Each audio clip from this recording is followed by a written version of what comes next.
on locations throughout the world. Standing passengers, please do not lean against the doors. Picture goers, we bring to you new films of interest. Chicago in State is next. Doors open on the left. The miracle of the motion picture.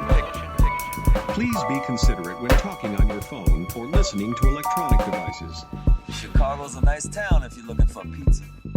Welcome to 4 Stars, a Chicago film podcast. I'm one of your hosts, Jeremy Martyr, a programmer and manager at the Music Box Theater. And I'm Paco Alvarez, a journalist based in Chicago.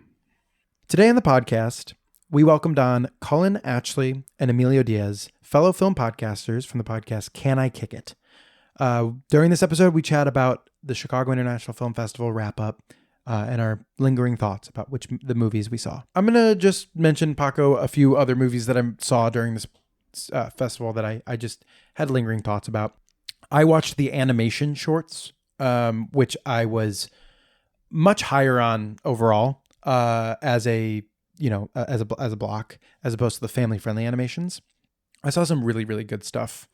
Dollhouse Elephant by Jenny Jokela was really, really stunning. And then Dipolar Bipolar by Lee Kwang-Kei was one of the most colorful, beautiful things I've seen in a very long time. Those are ones that really stood out to me as being like way like above and beyond gorgeous animation. One that was incredibly bizarre was this movie called This Is Not Your Garden, which was basically like data points that were like being flashed on the screen that like became this like like the Paramo, like in Colombia, like the forest, the cloud forest, and that was one of the most interesting animation. Like it was very different than the rest of the things I saw. Like it was like they looked like stars in the sky, but it was like points on a graph basically. That was a really interesting. There was no bad ones in this section. I just really appreciated the variety of the animation. Another animated film that I watched, Paco, which is the one that won. It's not called the Queer Hugo. The Queer Palm is what that's called. What is the name of the film? Is called Bouchra, and Bouchra is a film. Golden Q Hugo. Why don't they just call it the Q Hugo? The Hugo. Call it the Hugo. Should have been called the Hugo. Call it the Hugo. Yeah, the winner of the Gold Hugo, similar to the Queer Palm. It's the best queer film. That this is a movie called Bouchra, which is directed by Orian, Barki, and Meriem Bennani, which is like a Moroccan film. It's sort of set in like between New York City and Casablanca, and it's sort of like this woman who has come out as a lesbian, having conversations over the phone with her mother, who's home in Morocco. It's done in Blender, and the designs of they're like animal human sort of like personified animals. I found the designs of the animals like to be really ugly, really, really ugly. I struggled with the movie because of that. Now, some of the other animation in the film is really gorgeous. Mm-hmm. There's some really, really good lighting and like mood setting, like neon glow stuff happening. I just specifically like the character designs really didn't work for me. But there's other stuff, like the rigging and the movement in Blender was quite stunning. I found it like an interesting first film, but not anything that I would have held up comparing to like the rest of the movies. The movie that won the Silver Hugo was A Useful Ghost, which would have been my choice. Mm-hmm. For the Hugo. Oh, and a shout out to One Golden Summer, directed by Kevin Shaw, for winning the Chicago Award, and I believe he also won the Audience Award. Yeah, he was shared for the documentary Audience Award with Child of Dust. Any other winners that you want to shout out, Paco? The one animated film that I didn't see won. Did you see that? Wednesdays with Gramps or whatever it's called. Yeah, that was really funny. Oka won the Silver Hugo. Yes, great movie, Oka. Yeah. Oh, for the new directors. For the new directors. Yes. Oh, of course. Wagner Maura won the Silver Hugo for Best Male Performance. Mm-hmm. Great movie. Yeah, those are the ones that we saw. Yes. Congratulations to all the winners. Yes. And Jeremy, who would you say for you won the Golden Beef? The Golden Beef for me would be The Secret Agent, probably. That was, that's our award that we've been handing out here at the podcast, the Golden Bean or the Silver Bean. We decided Silver Bean and the Golden Beef. The Golden Beef would go to The Secret Agent, and the Silver Beef Bean. I'm sorry. Silver Bean would probably go, interesting. What would I go with? Maybe in the family-friendly competition, there's an animated film called Are We There Yet? Directed by Sven Christebauer, Raoul Bison, and Marion Cedar. I really loved that one. It's 5 minutes long, and it sort of blew me away. So that would get my Silver Bean. What is your Golden Beef award and your Silver Bean? I would say Golden Beef is probably also a Secret Agent. Definitely overall, I was really impressed by the festival. I enjoyed almost all the movies that I watched, but Secret Agent, something about it, I think because of the moment we're in, because of my interests, I think something really about it really hit. And so that would be my Golden Beef. Silver Bean, I'll give it to a Chicago filmmaker who you interviewed, A Brief History of Chasing Storms. I really liked it. I really liked its mix of kind of experimentalness and documentariness. Yeah. It was great. Curtis is going to make a really great movie. I really cannot wait for his turkey pardoning movie. Mm-hmm. That's going to be great. Yes. And here is our conversation with Cullen and Emilio from Can I Kick It? We'll call it Can I Sif It? Or Sif I Kick It? Sif I Kick It? Sif I Kick It. There we go.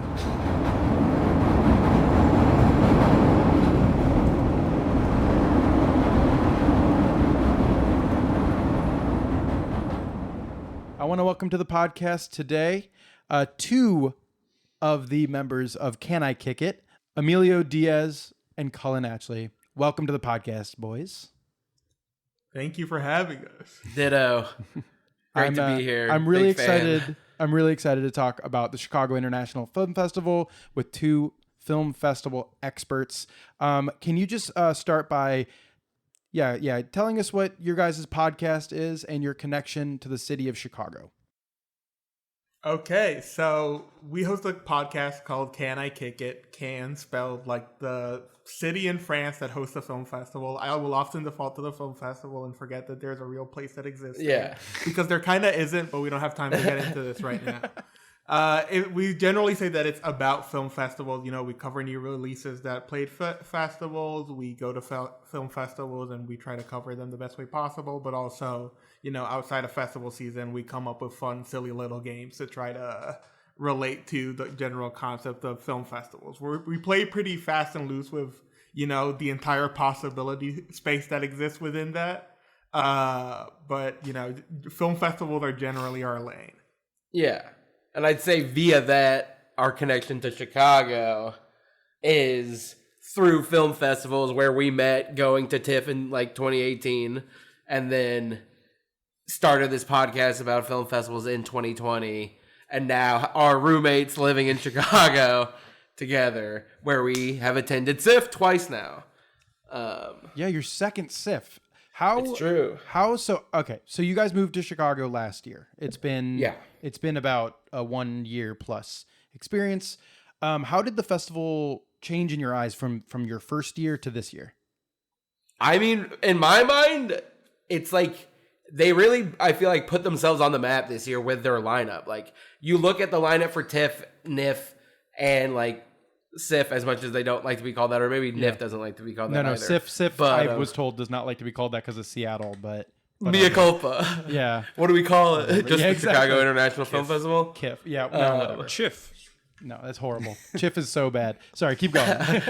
But yeah, their lineup is pretty much stacks up against theirs with the exceptions of maybe one or two movies at each other major film festival on the North American side, and it's I don't think it's anything to sneeze at. It's compared to last year where it's they had some big stuff.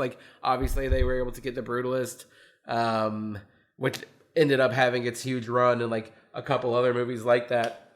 But I feel this year they really had a ton of stuff that is just everything that everyone's talking about, as the big names of the festival. Like when they had Jay Kelly, I was like, holy shit, they got Jay Kelly. They got Jay Kelly. They got him to Yeah. come. Yeah, They they should have came. given Jay Kelly an award. It's true. The guy, not the movie. Yeah. I have never really done the full festival thing at SIFF. I personally have grown up in the city my whole life just being like, that's a thing that happens here. I've worked at the Music Box since 2021, and this definitely felt like the most,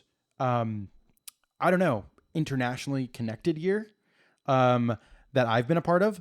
Although, digging back into the history, I have noticed that the winners have been mostly international. Like, this is truly an international film festival, one that takes films from across the world and props them up with American films.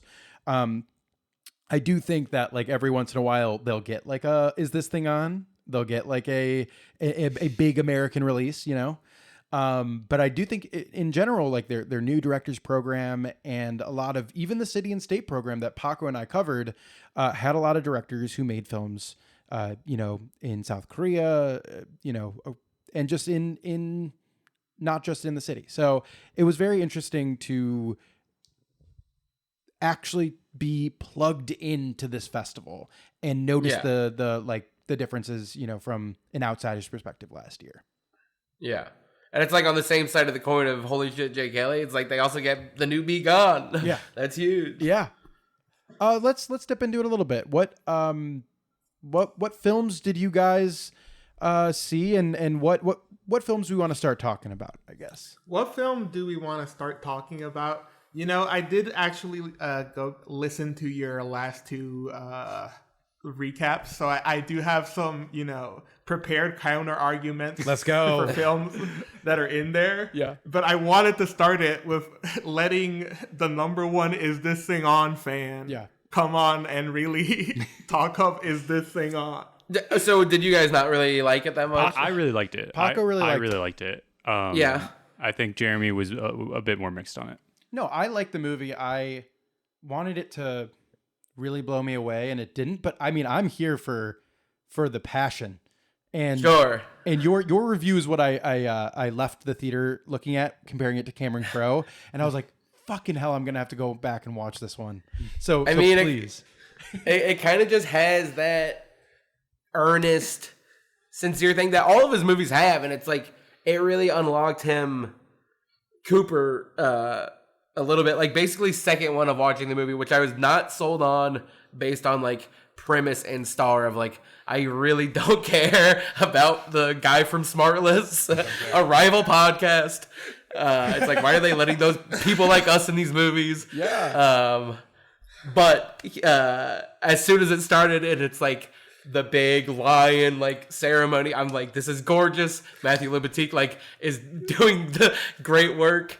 And it's like instantly I was just like sold on the sincerity of this movie. And I think like in A Star Is Born, there's like this really brutal scene where they're arguing, like when she's in the bathtub and they're like really getting petty and like hurting each other's feelings. And I think he does that great in Is This Thing On as well, of just like people having real like honest arguments. And I think Dern specifically is incredible and like really sells a lot of that stuff. Yeah. I would say that like Maestro has a scene like that too in the apartment when she really goes in on him right before Snoopy appears in the window. Yes. That scene is like a couple fighting in a way that is, he has an ear for the word, the way that couples can use, words to get right at the heart of like who that person is and how much that can sort of like echo in your head. I don't know. He's such an interesting person. And I loved structuring it the way he did of these like vignettes that always like fade to black and like start a new like segment like with these big time leaps. The Peyton Manning bit is really funny, just that he's in it. That blew me away. I almost like flipped over my seat. Paco was sitting next to me when Peyton Manning showed up on screen. I was vibrating. Yeah. That was. Did you guys see it at the showing at the Music Box? Yeah, we were in that audience. Yes, same. Okay. We were all there. We were all there. Emilio, were you there at that one? No, Emilio, I I was saw at that a press press screening. screening. You went to a press screening. Was that sort of subdued experience a little bit different for you? It was a little bit there. I do wonder what the vibe would be It like. was a crowd pleaser, is what I'll say. Like every single thing was hitting. As soon as it ended, I heard like people in front of me and people behind me, like old people, young people, and they're all like, "That was a good movie," and I'm like, "Yeah." It's like people fucking love Jerry Maguire, and he's doing the same thing. It's like, bring it back. I will say it's like the biggest difference is not even necessarily the enthusiasm. Like there for sure were people chuckling in my screening. It was just a lot more empty. So it really was just like you in the movie, which really I think made it sit more seriously with me, which is I think why I like it a little less than Cullen. But there's some stuff that I like in it. I was trying to think about what you guys were saying last episode. Oh, I do buy that that the other stand-ups would like him because it's no other white men. It's only people who think what he's doing is a little stupid and funny. Yeah. And so they would support him on those grounds. Right. He was in amongst those like a very interesting group of people. It wasn't like he was a bunch of people who were like, yeah, you do the same thing I do. I was thinking about that. I was like, okay, I don't care even a little bit about stand-up comedy. I'm actually very really. Same, and Mookie. and I think I said this in the last episode, but I mean it. It does not matter for me if I am not into the premise of your movie. If you convince me why this thing matters to the characters, that's enough for me. I don't really care about, fighter pilots, but like in Top Gun, like that matters to those characters. You're locked in with what Tony Scott's like doing there. Like you're like, this means the world to them. And if like, I don't need to have the lived experience of a stand-up comic to be interested in why this character is drawn to it. Like it made sense to me. That sort of like, I think I would have liked to see a little bit more resistance to him going up on stage, or maybe I just don't understand that world. Maybe there is just truly enough space and time for him to get that amount of, it to be that easy for him to get to where he was. I just don't think he like put in the work, and I think that other stand-ups would have seen that. You know what I mean? Yeah. But I do think. Oh, you go ahead. I was just gonna say, I think the time leaps make it unclear how long he's actually been doing it. Also, I think And I also think this is sort of my push and pull with the movie is with Arnett's performance, because I do sort of believe it, because when Arnett does it, he is pretty funny. But that is also a little bit of a problem with the movie, that I never really get sold on the journey, because it kind of starts off too funny. And it's sort of a weird push and pull. Like I think it's written I think it's written well in terms of just like the quality of joke and how that sort of evolves. But I think he maybe can't fully sell ever being a person who like doesn't know how to tell a joke. Yeah. In a way that maybe hurts it at the beginning. they do kind of try, similarly to like the timeline, you can kind of follow it through like the performance of the kids, because when they first introduced that bit of them like practicing just the bass and like cymbals of Under Pressure, he's like, yeah, only 9 more months of this. And then it's like, oh, okay, well, there's our timeline. And then at the end of the movie, obviously, they do the performance. And also, I was talking to Emilio after I'd seen it, and I was like, oh, and I was like, they kind of picked a cheesy song. I thought it worked, though, because like kids in that school would be playing like a cheesy song. Yeah. And Emilio was like, have you seen After Sun? Yeah. And I was like, no, I have not. And that movie works for me, too, because it's a dorky dad. Like, busting it down on the dance floor. And that was, and that like emotion, like that whole movie is about the way how nostalgia distorts through time. And so that worked for me in that movie. For this movie, I think for a similar thing where it's like, it's never pitched as cool. There's multiple things in this movie that are not really pitched as cool. And like, I kind of liked how, I don't always love the thing where like a director's like, oh, look at this thing. Like, you guys don't like this about me, I'm going to make fun of it. And so Bradley being like the actor who's too self-serious, like, but somehow that worked for me. Like, that was just he was funny from the second he got there until the moment he was done, and he was like realistically shitty as a person. Yeah, well, like, I love There's a great bit where he's like, they're outside at night and Arnett's like smoking. And he walks up and he's like, you don't care that I just like walked out of the dark? And it's like, clearly he's just riffing.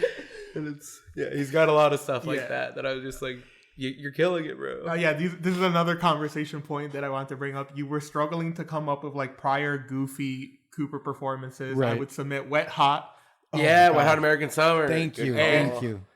And I believe, like, I haven't seen a ton of it. I only saw a little of Alias, but I believe his role on Alias is like the goofball. The comic relief. You're right. Though that Abrams world always has that one character that is, he's like charming and goofy. He's not like just comedic relief. He's like kind of like what Sawyer is to Lost, or I guess not. Hugo is to Lost. I don't know. I'm not a big Alias head, but I do remember seeing him in commercials at that time. Is he like Xander? Yeah, because he's like, I guess, still fucking, but like, it's what else is? I think it's like that character to me was fascinating from the perspective of like, what does Bradley Cooper, very successful actor, think of Ball's not very successful actor, and like what's that perspective on that life? But still in like that New York scene of like like loft. Him and his wife are still rich and only smoke weed, but he's a struggling actor. Yeah, with like a kid going to college. It's kind of like just a lot, but I'm like, okay. Thank you for Andra Day. Like, I don't think she's bad in the movie at all.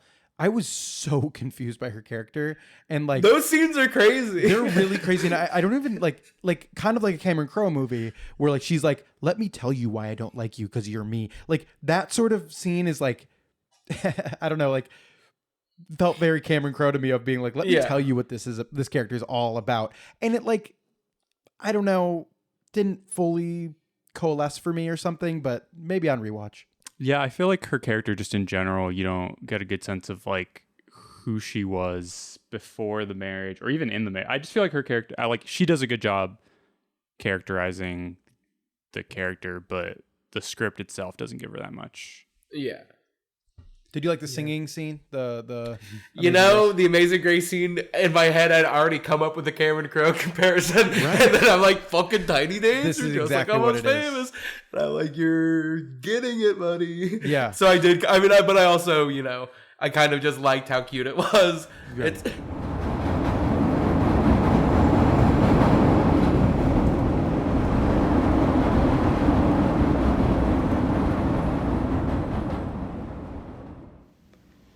Hi there, Isaac Feldberg, local critic and journalist. I spent a lot of time at the Chicago International Film Festival this year exploring the new directors competition, which is always a really wonderful program. I always find a lot to admire in the films that are selected there. I could name Sven Bresner's Reedland, which is a noir from the Netherlands and Belgium about a reed cutter who becomes drawn to the mystery of a dead girl that's found on his land. I could mention Girl in the Snow, Louise Haymon's film from France, which is a gorgeously shot, kind of slow-burning, sexual awakening drama about a young teacher who comes to this alpine village and represents a force of change in a way that unsettles a lot of the locals. But the film I was most taken with, I would say, is called Christie. It's by a director named Brendan Canty. It's from Ireland, and specifically from Cork in Ireland. And it's about a 17-year-old kid named Christy who moves in with his older brother, both of them being products of the foster care system, and is really struggling to rise above his circumstances and make something of himself and avoid sort of being shipped off because he kept getting into scraps in the neighborhood to local youth hostels. He's trying to get back up on his feet. He's reconnecting with his brother and really reconnecting with the neighborhood, which is where his family came together and really came apart. It's where his late mother is from and where she passed, where a lot of crime and a lot of poverty and a lot of addiction has really eviscerated a lot of families like his. And that sounds really heavy, but this film really is not. It's quite a light on its feet coming-of-age film. It's very funny. It's very scrappy and smart. And it has a wonderful cast of young performers who I hadn't seen before, including Danny Powers, the lead character of Christy, Dearman Noyes as Shane, his older brother, and Emma Willis as Shane's wife, who's trying to be sympathetic to his desire to care for his half-brother, but also determined to keep him out of trouble. And it also has a great flavor of local Irish rap music from a lot of the local kids that Christy finds himself fitting in around. And it's a really warm, optimistic, hopeful film about a character coming from difficult means and carving out a place for himself. It's a very sweet film. It's not saccharine. It's not starry-eyed about any of the circumstances or the challenges that Christy and the other characters are facing. But it has a sense of humor and resilience around it that puts it into the company of other social realist films that I could name. Particularly the work of Ken Loach comes to mind in the warmth and the empathy that he always shows towards his working class characters. Yeah, Christy from Brendan Canty from Ireland. I don't believe it has distribution in the States yet, but I hope that there will be other opportunities for people to catch it.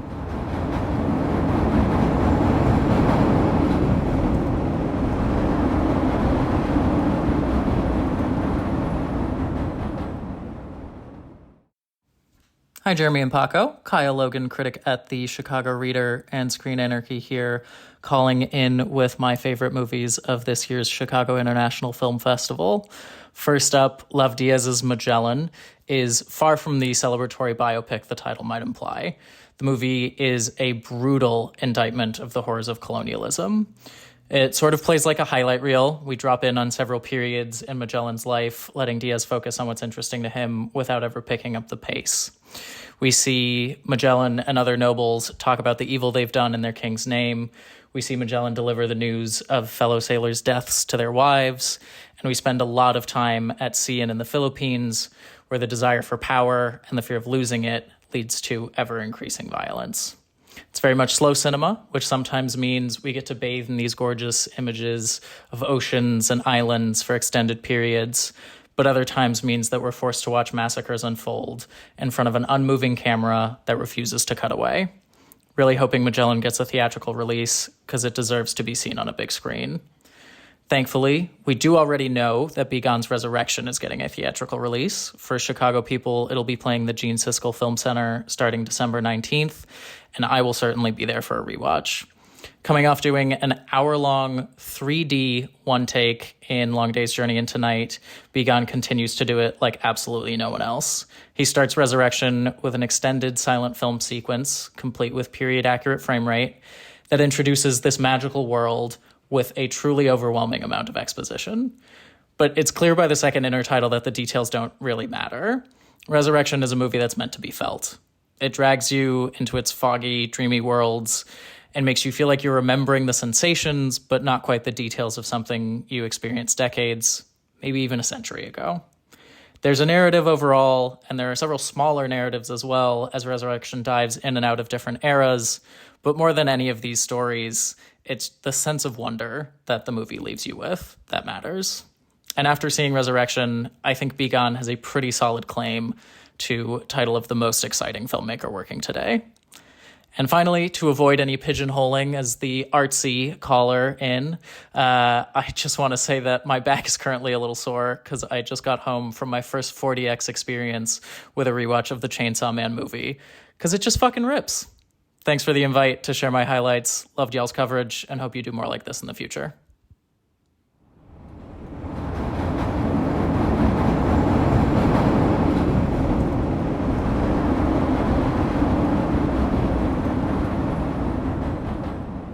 That was one movie. Did you guys watch Jay Kelly? I did not get to see Jay I Kelly. did not get to see Okay, Jay so Kelly. I will We were hold off watching on Jay Game Kelly. 1 of the World Series. That's smart. That's smart. I really struggled with Jay Kelly, although there is a middle section of the movie that I think is like amongst the best late period Noah Baumbach stuff. Interesting. So there's a middle segment that I won't. It's in one location, and I love that stuff. And otherwise, I don't know. I just couldn't. Sure. I couldn't get on the same wavelength. How's the Sandman though? He is, guys. He's so good in the movie, and I sort of I mentioned this to you before, I think, but he's doing something different than what the normal Sandler persona is, even in the Baumbach movies.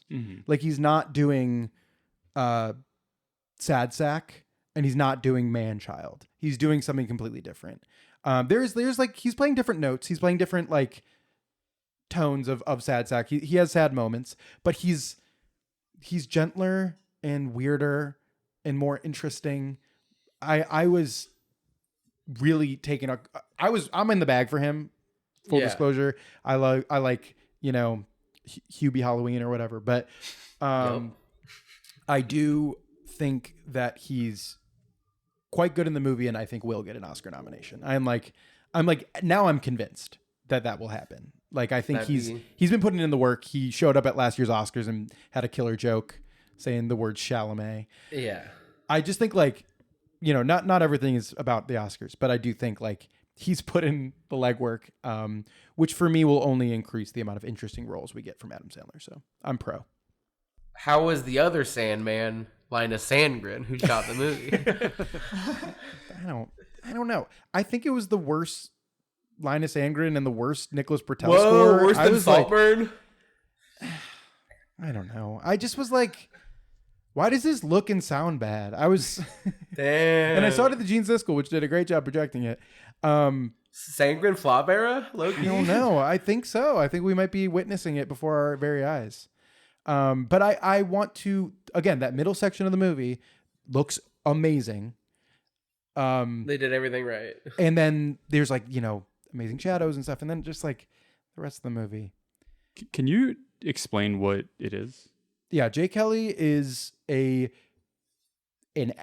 about George Clooney's character, who's named Jay Kelly, who is George Clooney level famous, going, his daughter's turning 18 and wants to like go to Italy and have like a real life because she was never afforded that. And he is afraid that he's not going to have the moments with his daughter that he wants. So he like follows her out there, and they happen to be having a retrospective of his career at this festival that he wasn't going to go to. So it's like him going to that festival. And throughout the movie, he's going in and out of memories of his life. And the memories I really don't like. And I was really not into that. But again, friends who I was with at the screening really liked that stuff. So I don't want to only say that it was unsuccessful. But that is the basic log line. I'm not really spoiling stuff by saying that that's what it is. Please. But, I want it all. Mr. Kelly was just, I was confused. Okay. My main critique of the movie is I don't understand. They're comparing him to George Clooney, but I don't understand what type of famous he is. I don't understand what type of actor he is because everybody recognizes him. He's world famous, but like, I don't ever get a glimpse or a view of what position he would be in or why he is as famous as he is. They just mentioned one director he worked with. I don't know. Do they use like other real life celebrities' real names, or is it all made up? It's all like is it like the big director he worked with, like no, a real person? It's not a real person. It's played by. It's just like a type of person. Yeah, I don't want to bring. I don't want to because it's actually a good reveal in the movie. Sure. But I don't know. I just like didn't believe it. I just didn't buy it. I didn't buy certain things about it. I believe Sandler.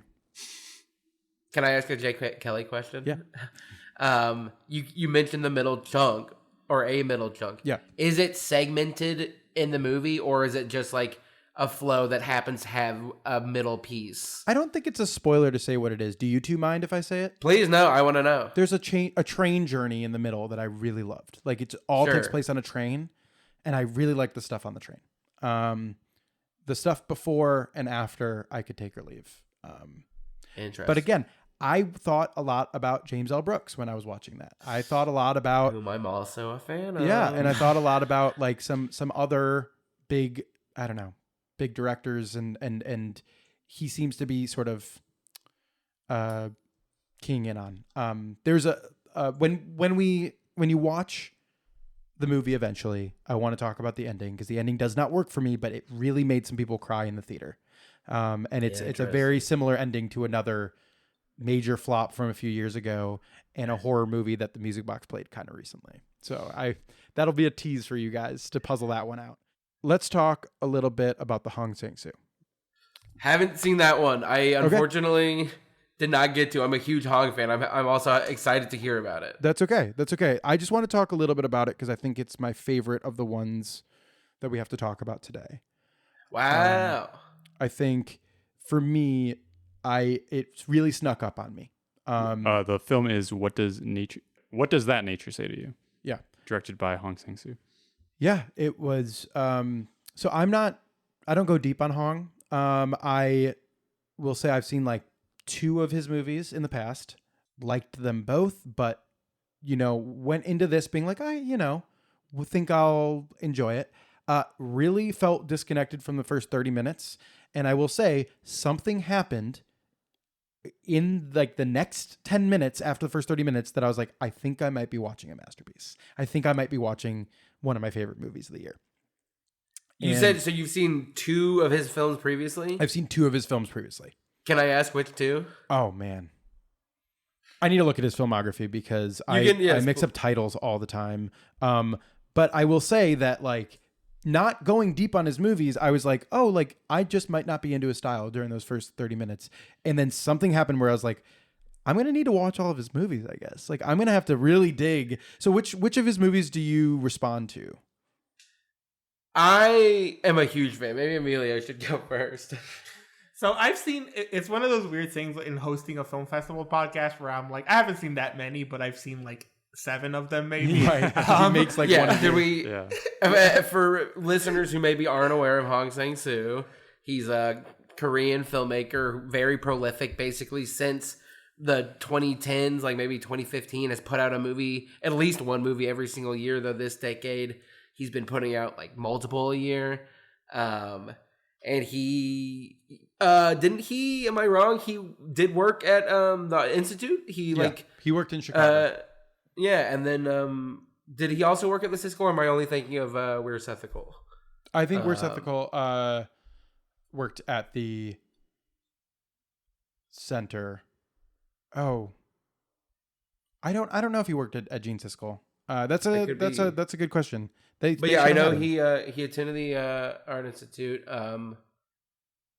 and is just in my opinion, one of the great artists living. Working all of his movies from like this era that he's in right now can often have these like strange twists of like there's this movie Right Now Wrong Then where it's like the characters in the movie, it's like a guy coming home. A lot of it is often like a filmmaker visiting a small town in South Korea, like that he hasn't been to in a while. Yeah. And like showing some of his movies and like something goes wrong. And in this one, it's like him and this woman played by Kim Min-hee go on a date. It kind of goes wrong at the end. And then the movie basically starts over with like a new title card. They go on the date again and it goes a little better. And it's just like you reflect on both of these things. Or like there's this movie, The Day He Arrives, where it's again a filmmaker visiting like his small town that he like used to work in or whatever.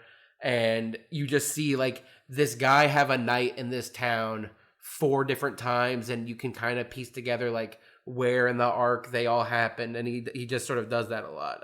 Yeah, and increasingly, his movie. Go ahead. Yes. No, please.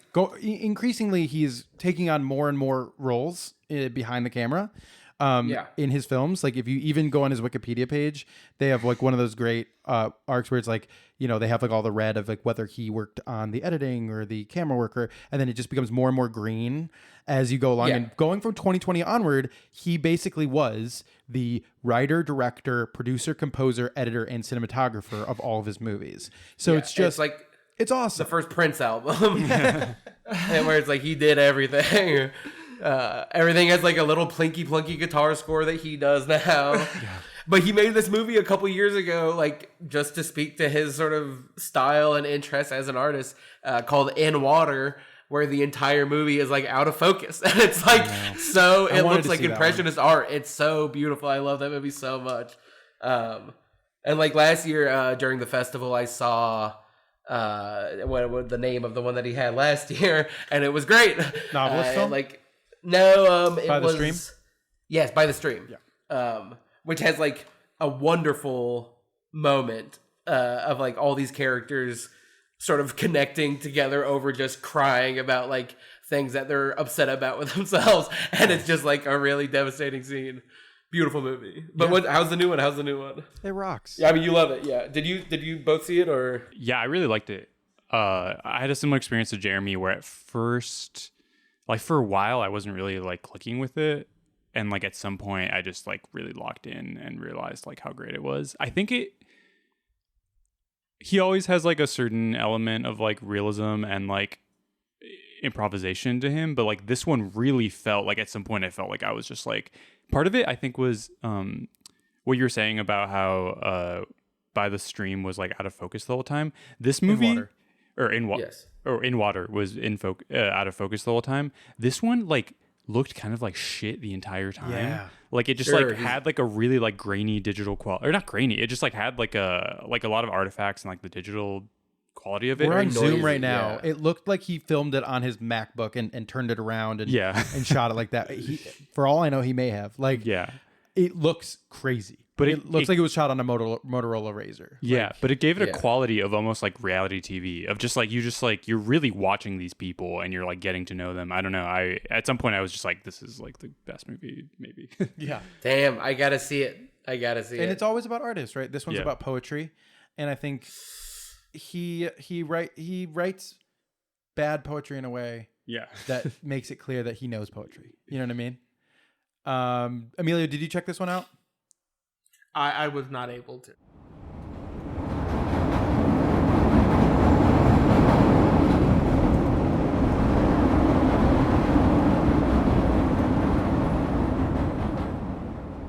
This is Daniella Mazzio, the host of the podcast Hand Me the Mic and a Chicago-based critic and film journalist.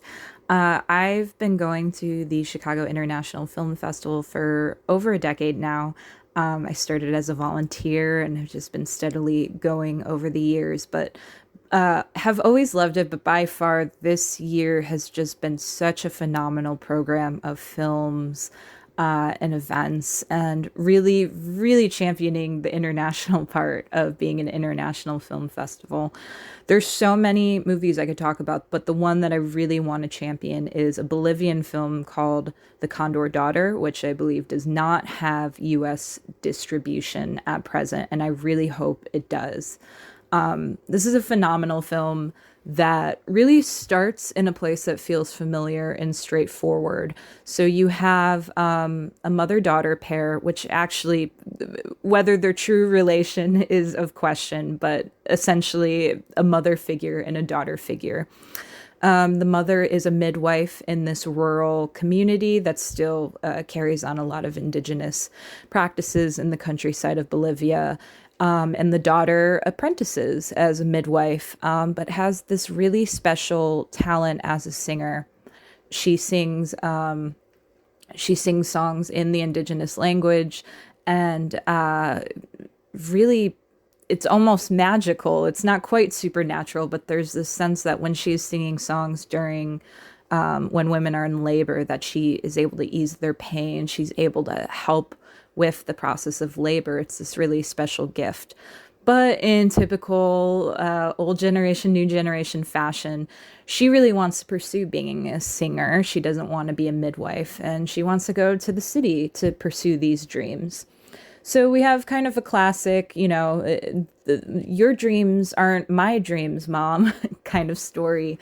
But when she does go off to the city and sort of unexpectedly under the cover of night, when the mother doesn't quite know where she's gone, the movie really turns into something quite different. And it really takes the perspective, the point of view of the mother as she searches for this daughter.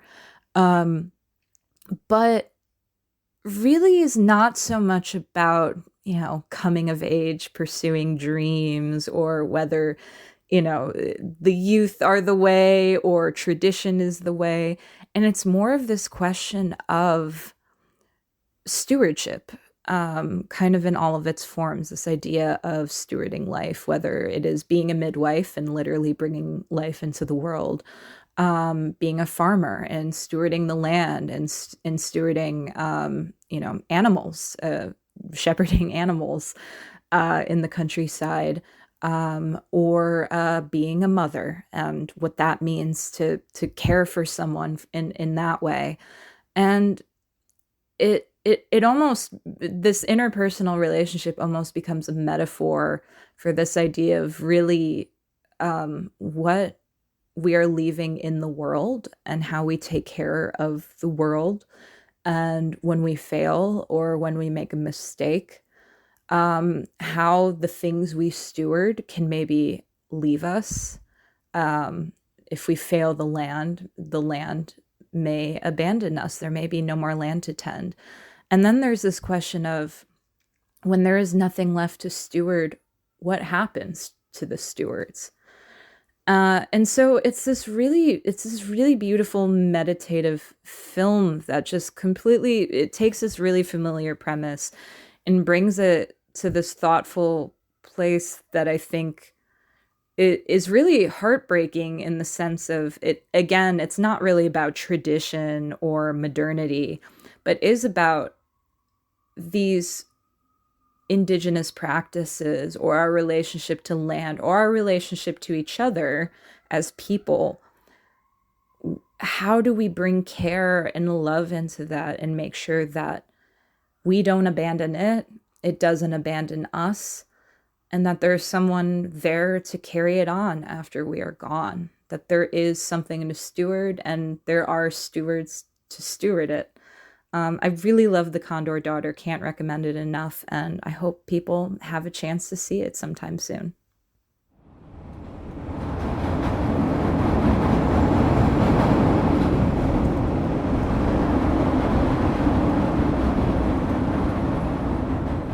Hi, my name is Brennan McMahon. I'm the technical coordinator for the Siskel Film Center, and my festival highlights definitely include having Kelly Reichardt here for a screening of the Mastermind, as well as her 2006 film, Old Joy, which we screened, a beautiful 35mm print, courtesy of the Chicago Film Society. But new releases that I hope do make a return to Chicago screens would definitely be the new Sang-Soo, What Does That Nature Say to You?, as well as the new Radu Jude, Kontinental 25.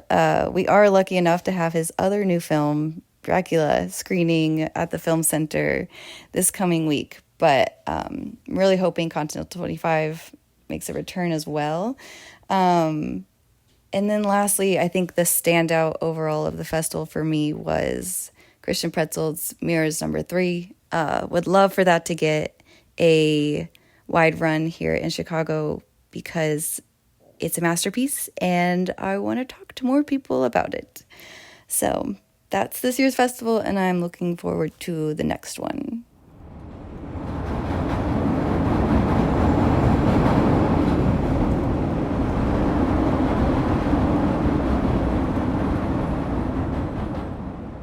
That's okay. I want to pivot because that movie uses broken machines and things breaking down in a really interesting way, just like Miroirs number 3, the new Christian Petzold movie, which was another one that I completely adored. Did you guys check that one out? Yes. We finally have seen another movie. I watched it today. So Miroirs number 3, new film by Christian Petzold, sort of German auteur of the new age, made a couple of masterpieces, a couple of movies I'm really fond of. Yeah. He made this new movie, Miroirs number 3, with his frequent collaborator Paula Beer, where she plays a woman who got in a car crash and then sort of begins living under this woman under intentions that she's not fully aware of. I guess is how I describe Miroirs number 3. Yeah.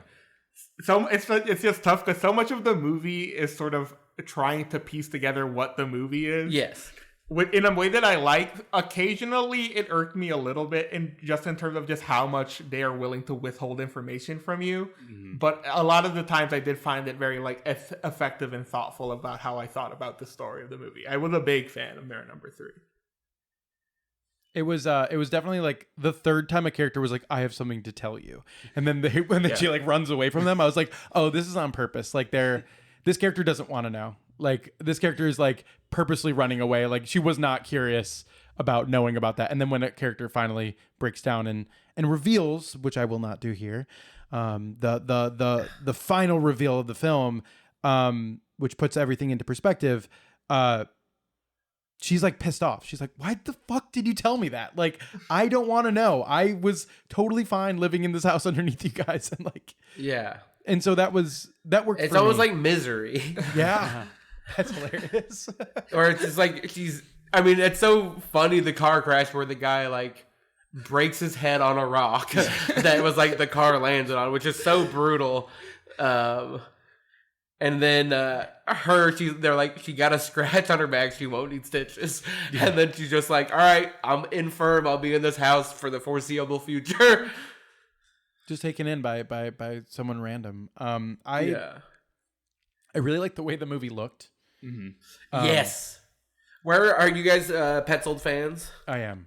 Yeah, I've only seen 2 of his, but I liked both of them a lot. I've seen Phoenix and A Fire. Mm-hmm. A Fire? Yeah. In my mind, this could basically start where A Fire ends. Like, the 4 people she's with at the beginning of this are like the A Fire people. Yeah.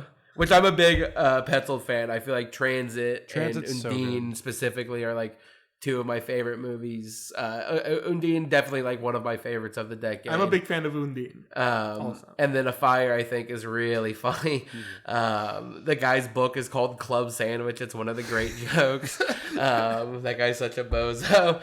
And then like the sort of through line through all 4 of these movies is Paula Beer, and like now this one, she is just magnetic and everything, and like to be able to play a character from the beginning where she like seems like she's already been in a car crash before it happens. You're like, what happened to this person? Like the way she's so out of it, and then it's like that happens, and you're basically just like where you were from before it. It's and like the way she's so like able to play off everybody so like cannily. It really she's incredible. I was half expecting the movie to be like cyclical, where it was literally going to end and it was going to start where it ended, and that doesn't make any sense, but it doesn't need to. It's just like the mood of it is that this character's already, like you're saying, like feels like she hit her head, like she feels like she's like stunned and lost, and the car crash almost like snaps her back. And yeah, I just, the way that this movie is shot makes it incredibly immediate and important. What the plot and what it's about, I mean, that's fine. Like that's sort of peripheral for me. Like all the details of it, like I was saying with machines, like there's so much discussion about machines breaking down. There's so much discussions about like a car failing. There's so much discussions of that. And like, I was so locked in on those little details and moments that I sort of stopped following what the twist was going to be. And though to me, the twist is one of the interesting things where I'm like, as soon as the first time the father and the son showed up and they pointed at the empty spot on the table, I was like, oh yeah, I know exactly what happened.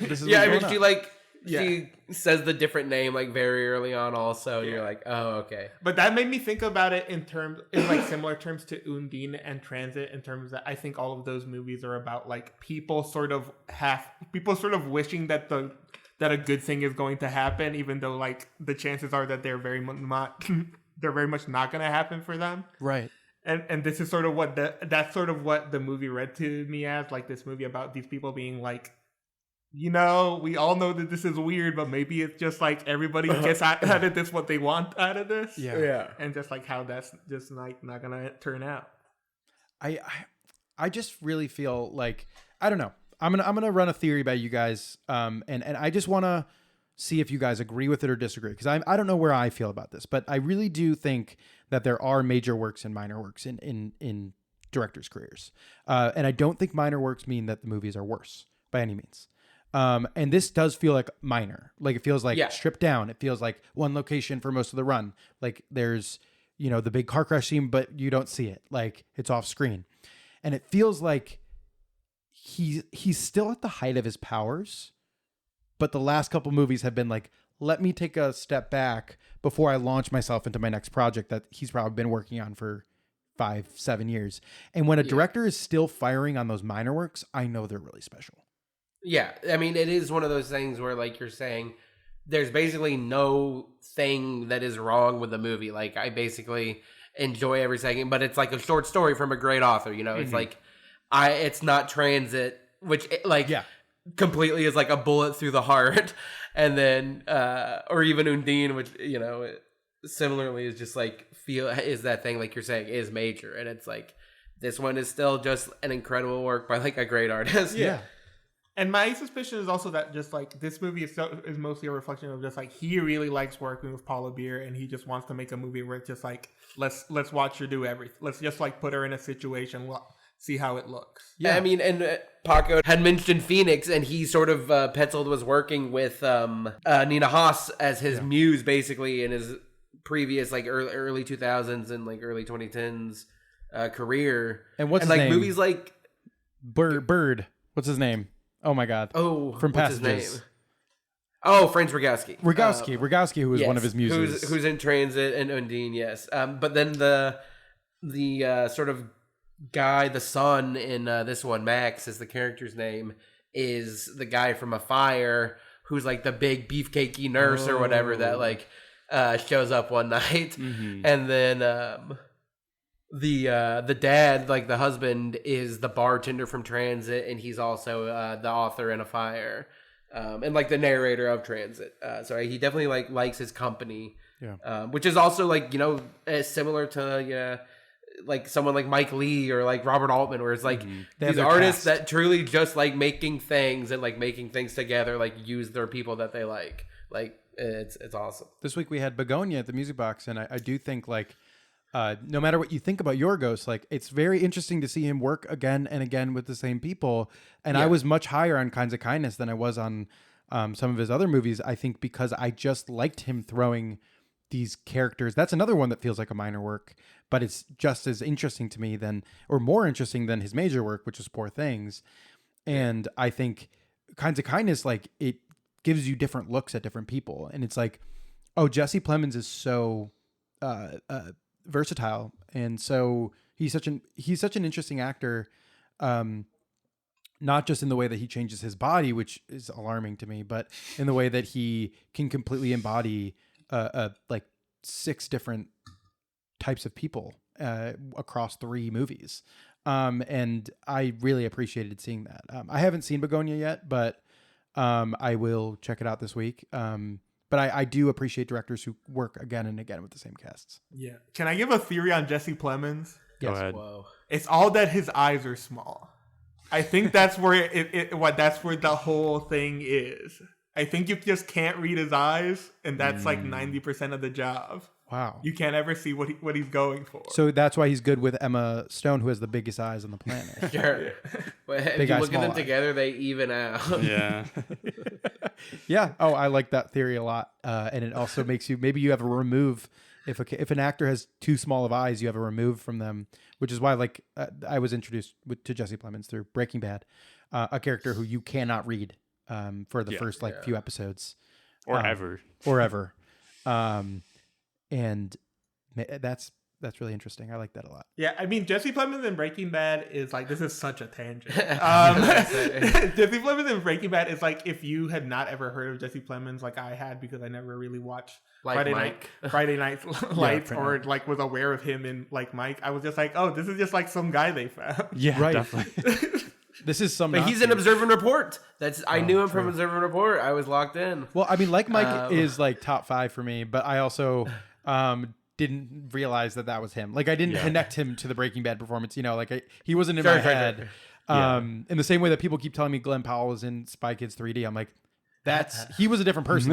Like, nah, it's like no, he's in The Dark Knight Rises. Actually, you got it mixed up, my friend. Yeah, it is funny that Jesse Plemons. Like, if you had told me I guess a decade and a half ago, that Jesse Plemons would be the most successful of the Breaking Bad guys, I just wouldn't have believed you. Sure. Like it's crazy. Like he's like the one with like I think the most overall movie prestige. Yeah, it always works. It's like that. him and Odenkirk, low key, because Yeah. it's like Better Call Saul basically eclipsed it. But Odenkirk is still kind of like TV famous in a way, you know? Like, I mean, I love Bob Odenkirk. It's something I thought of earlier that I forgot to mention, but I sort of feel like he would maybe be better in Will Arnett's role than Will Arnett. That's an interesting call. But Odenkirk, he maybe just is too old. yeah. But Odenkirk just is like his movies don't really work for me. Like when he's like the star of the movie, and I guess it's only been like Nobody or something. Yeah. And Nobody too. Haven't seen either.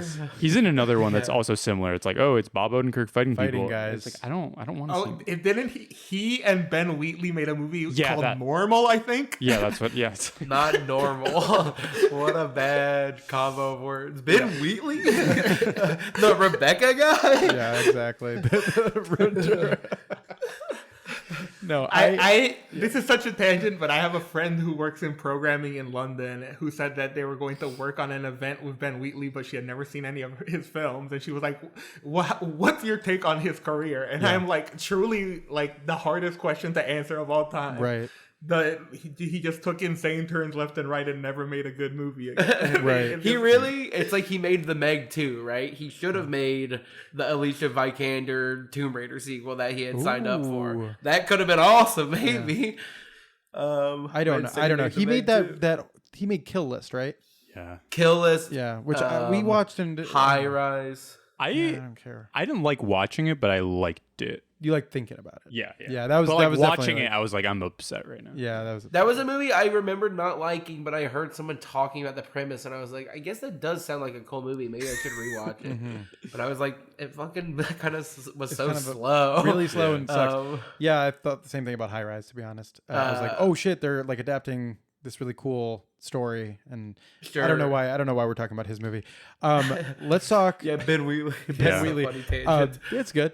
What about Kontinental 25? Did you guys watch this film? So this is an incomplete for me. I watched like 75% of it before I had to jump on this call. I do have takes on it. Thank you. I was very late watching this movie as well. I watched it this morning and I was like, really didn't give it my all. So we don't have to go deep on it.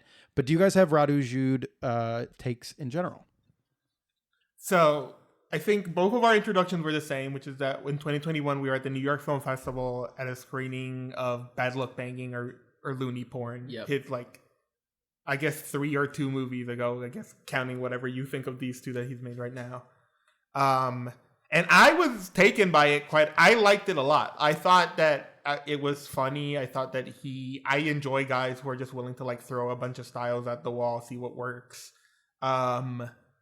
It is interesting to think about another like classic thing of I guess I host the Film Festivals podcast of just like thinking about how many Romanian directors I know and just like comparing them against each other and just like how much of him and like Porumboiu and other guys in those scenes they like share a sense of humor but have like this interesting difference in styles.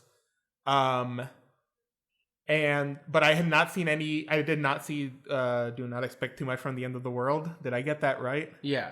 Okay. And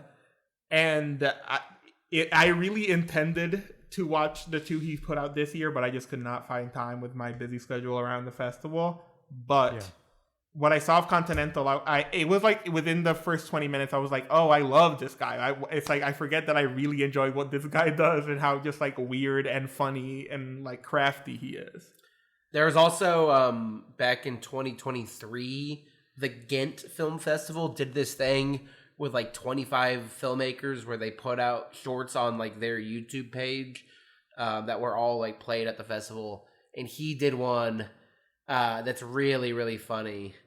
There's like, also it's like a really good 3-minute encapsulation about his work where it's like a minute and a half of like a real person trying to live through Romania and then like memes. Yes, like truly the Drake Hotline Bling meme at one point, and like the troll face, like he's really being silly. He's so funny. Like there's a part in this movie where someone's like, I'm talking about a video on my phone. Let's watch it. And then we watch the video. And it's like, not like the video becomes a script. Like you watch a character holding a phone and then you watch that video on the phone.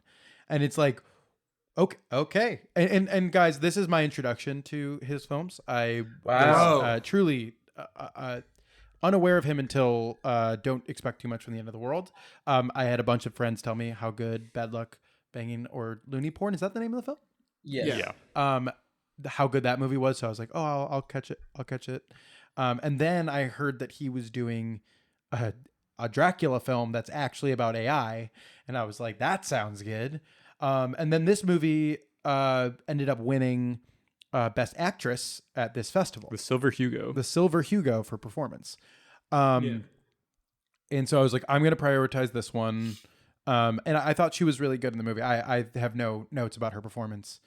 I think she is very good. Mm-hmm. But I was like, kind of like, this isn't like a slam dunk award-winning performance. It's a really bizarre movie where she'll just start crying because of, the events of the film. Just like kind of on like randomly during a conversation with someone else about something completely different, about Romanian nationalism and Hungarian politics. And I was sort of caught off guard that I was like, this is the performance that this prestigious film festival went to. Or that's kind of cool. Like, this is like an odd choice. But yeah, I don't know if you felt the same way or. I think she's very good in what I saw in the movie, in what is like, again, a tricky part, because the movie is so like bouncy and weird and like off kilter that it's sort of hard to have a tether to anything at any given time. But I think she manages to be like funny, but remain an integrity in sort of a wacky world in a way that's very impressive. I do just find them fascinating as like, I think it's always interesting to see like who are the guys who get away being like, and I'm the guy who's commenting on our times, you know, I'm the guy who's really gonna reflect the like modern world back at us. But it's like he does do a very good job at just like, I remember towards the beginning there's like, it's like a conversation between the main character and her husband, and in the background there is just like a full TV a TV with a soccer match playing. Yeah. And it's like kind of weird and distracting, and it brings such a weird vibe to it because you can like hear the TV but also them talking about something very seriously. And just that like insane like kaleidoscope, there's too much going on. Every single person that she talks to is only interested in making the conversation about themselves. Like this like warped technological view of society. I think it like is getting at something really raw, I think. And I think he's good at that. Yeah, I think the movie does a really good job at portraying how obviously like seeing all the problems of society as based on like individuals is like not a good way of like thinking about things. But I think this movie does a good job of like viewing it from like the other angle of like blaming everything only on systems and not thinking about like your own role in like perpetuating those systems, and like how like everyone is just like constant, like she's like the only like person who kind of like feels some kind of moral heaviness over the actions that have occurred, and everyone else is like, why do you care? You couldn't control anything, you know? Like that one I think it's like the police officer who's like, you're just like that guy from Schindler's List. That's a line in this movie. Yeah. There's a lot of characters maybe being says like, a slur based on the the subtitles. There's definitely like a lot of referencing of movies in this. Yeah. There was one that I had to look up that was a Romanian movie from the 60s that seemed kind of cool. Oh yeah, same. Yeah, that was I forgot the name of the movie, but there's literally like not like a passing reference to it, like a character being like, this is just like that. And then like expecting a bomb was stolen. A bomb was stolen. Yeah. That was one. And I thought it was interesting that there's also a scene where we just watch a bit of a noir film. That's, you know, that sort of intertextuality is really interesting, that he's so, you know, like he's weaving these things together. Emilio, what you mentioned about him being like, who gets away with commenting on our times? I heard an interesting tidbit that sort of clued me into like the way he makes his films. Do you guys know that he's afraid of flying? Yes. That's like a big part of his thing, is that he is driven around Europe to every one of his film premieres, and on his way he just starts filming. And so this movie was born from that, was that he was being driven from one film festival to another, or one showing of his film to another, and he basically shot a movie in that time, and then shot other stuff to weave it together. But I think you only get away with the memes and the commenting on the time if you make movies this quickly. If you are as, fast at cutting together your films, which he does on his phone, I heard, and you This was shot on a phone. This was shot on an iPhone, right? And like, that's the only, like, if you take a long time to think about your films, you're automatically going to be late to reacting to the world and things around you. His style matches commentary. His style, the memes and the weird, like the face of, what's the movie he made last, where there's the filter on the villain's face? The Uwe Boll filter. Right. There's that, like that only works because of how fast he makes his movies. And it sort of makes it feel not like unearned, but like he's doing a sketch really fast. Like how a good artist can do an outline sketch of someone really quickly. Yeah. And his films feel like that. And the thing about, it's such an interesting looking movie. I was really taken by how it looks. Like, sometimes it looks very like, it looks a little low rent, and then it'll just like find a very interesting frame. A lot of the like very like at a distance shots I was very taken by. I was there was a point at which I was thinking like, there's a lot of like long lens like photography. I was thinking a lot about Sofia Coppola through the movie, of just like that being a similar stylistic thing. And I think what I came to was like, I think it's a little Sofia. I think it's a little just like Spike Jonze jackass energy. And I think what he has in common with those people is that those people were really bringing like new like Y2K like MTV style sensibilities and stuff to like movies those days. And I think he is a guy who clearly just like likes Instagram reels and watching YouTube and just like really like thinking about those things stylistically and as a way to tell a story. It's like him and Connor O'Malley. Yeah, exactly. Speaking of Jackass, the scene where the guy who dies at the beginning, when he's like walking around the city and just like kind of interacting with people, that really reminded me a lot of like those Jackass skits where they like dress up as someone and just like kind of like go around fucking with people. Like Bad Grandpa. Yeah. Yeah. There's a great one where they have Preston Lacey walk in. People who don't know who Preston Lacey is, he's a really big guy. Walks into a convenience store, comes out, but it's they got a little person who's of a similar stature dressed in the same exact clothes to come out, and everyone around's like freaking out, like what happened? It's really awesome. Man. Did you guys have any other films that you wanted to bring up? So I'm gonna mention a couple. You stopped me at what you're interested in. I saw Father, Mother, Sister, Brother, the Jim Jarmusch film. Yeah. I saw Sentimental Value. We both saw Sentimental Value. I saw that one as well. What else did I see? I saw The Mastermind. Oh. I just saw Mastermind last night. It's out now, right? Yeah. That's what I just saw. I didn't see it as part of the festival. I just saw it. Sure. Yes. Okay. Sure. What did you guys think?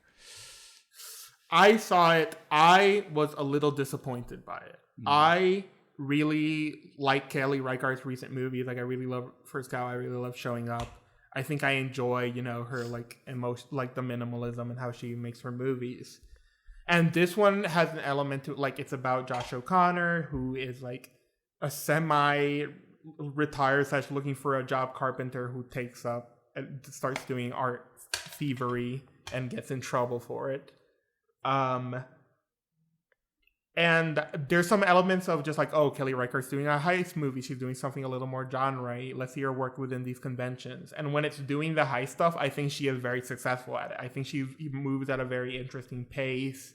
But she still manages to cut around the action and make it very intriguing and interesting. At the half point of the movie sort of becomes something else, like apart from the heist. And it sort of loses me. I sort of don't really ever connect with the sort of underlying emotional or political points it's trying to make. I think it's sort of trying to do a commentary on Vietnam, and it has a lot of imagery, but it sort of goes back and forth between using it like sort of heavy-handedly and sort of subtly in a way that sort of put me off and never really made it connect for me. But I will also say I am maybe controversially not fully a Josh O'Connor person. Interesting. I didn't see the movie, Paco. Did that resonate with you? That two halves? Definitely, there's definitely a two halves situation with it. I really liked it. I mean, definitely, I think I preferred the kind of like heist crime half. I think I saw that she was inspired by Melville, the French director, and it really definitely, in retrospect, it really definitely feels like that. I think like how methodical it is and like focused on like the kind of individual actions that he does.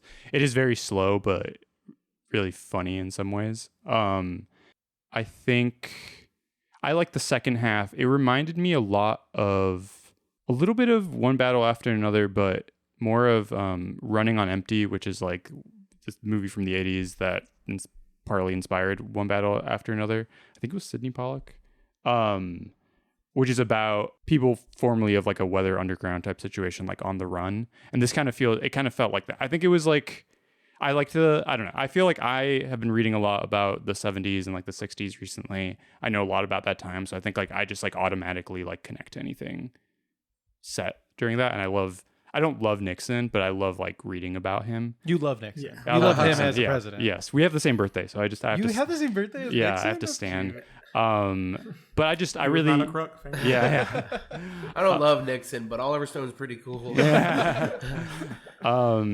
But yeah, I don't know. I guess like I wonder how much of your ability to connect with the movie has to do with Josh O'Connor, because like I do, like so much of it is him, and I can see if you're not something that clicked or not clicked, but just something I thought about afterwards is that I think a lot of his presence comes from like in the way that you talked about how Jesse Plemons has like really small eyes. Something about Josh O'Connor's face always looks like he's either confused or thoughtful.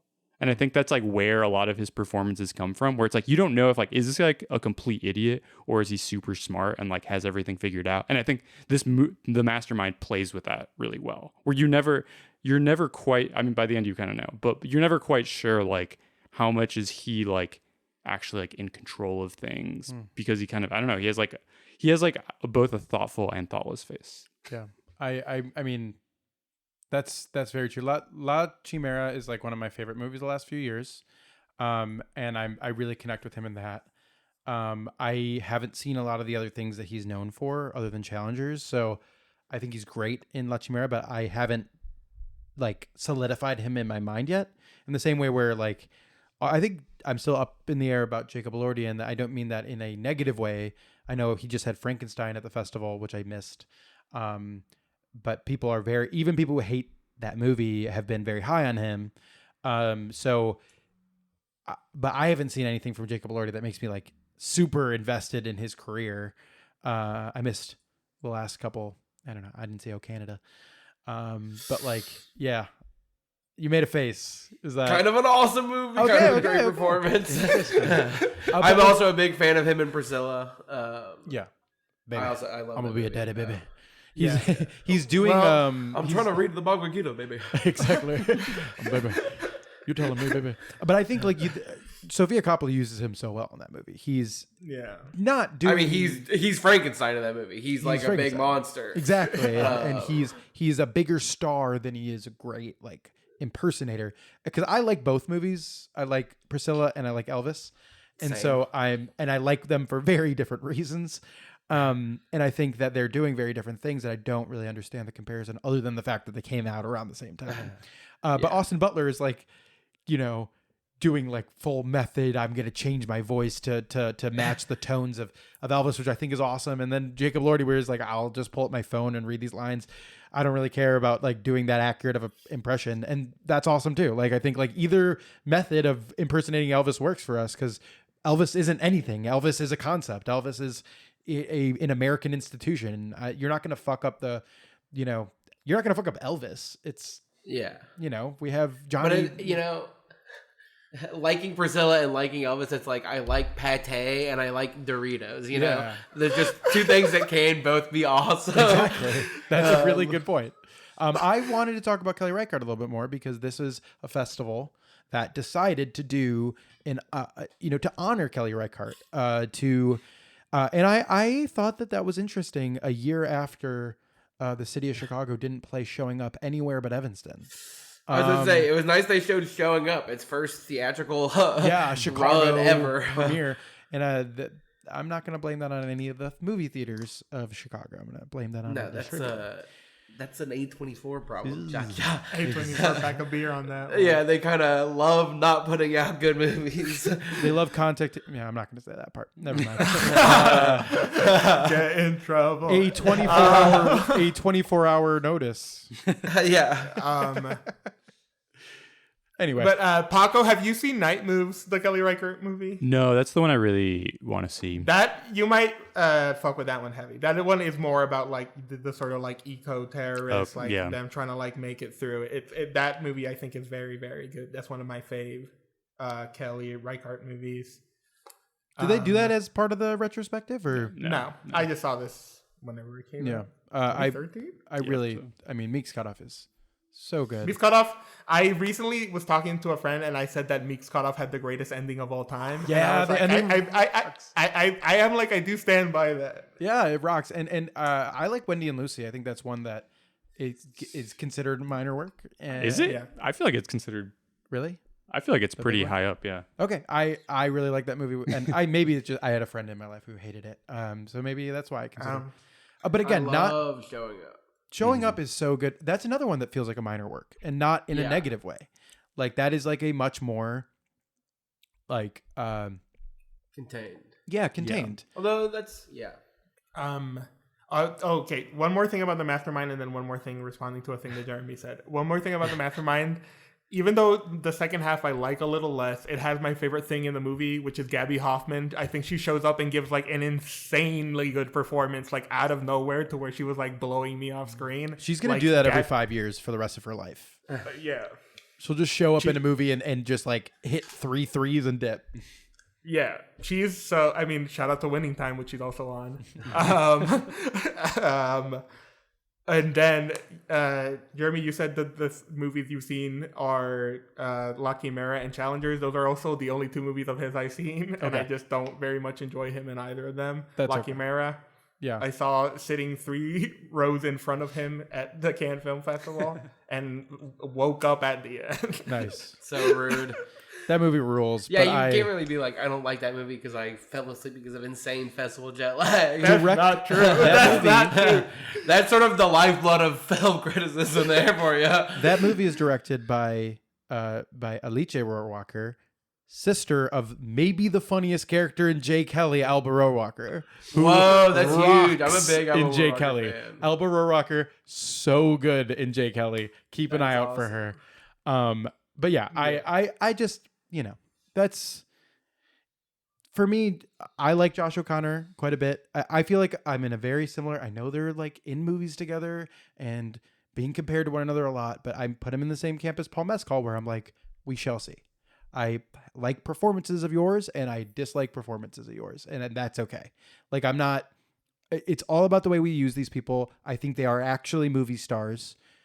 Even though we don't live in a culture that has movie stars anymore. But when you cast a Paul Mescal in a movie, you're going to get a certain vibe. And that's what the trademark of a movie star is. Like, it will change the chemistry of your film to choose an Elordi over a Mescal. So it's like, I like the fact that we're sort of have this young crop of talented actors who can be bad in a movie. I don't need to be in like stan culture wars about Josh O'Connor. Yeah. Like, we don't need to be weird about him. We also don't need to say that he has a rat face. I think everyone needs to chill out on that. But I think I'm going to clip that to just say he has a rat face and try to go viral. I think we need some engagement. Oh, shit. Whoa, Jeremy, why'd you say that? That's the self-hating part. I think he has a rat face. He has a rat face. He has a rat face. Yeah, I don't know. I like. Can I talk actors. about another actor who I've been like flip-flopping between like, oh, I think they're very good now, and then now I'm like, wait, are you that good? So me and Cullen both saw Sentimental Value, the new film. Did either of you see it? I did not, because we're opening. I made a vow not to see any of the movies that we are opening at the Music Box, because I will be able to see them shortly. So I did not see. It was just an accident. I did not see Begonia, and I did not see Sentimental Value.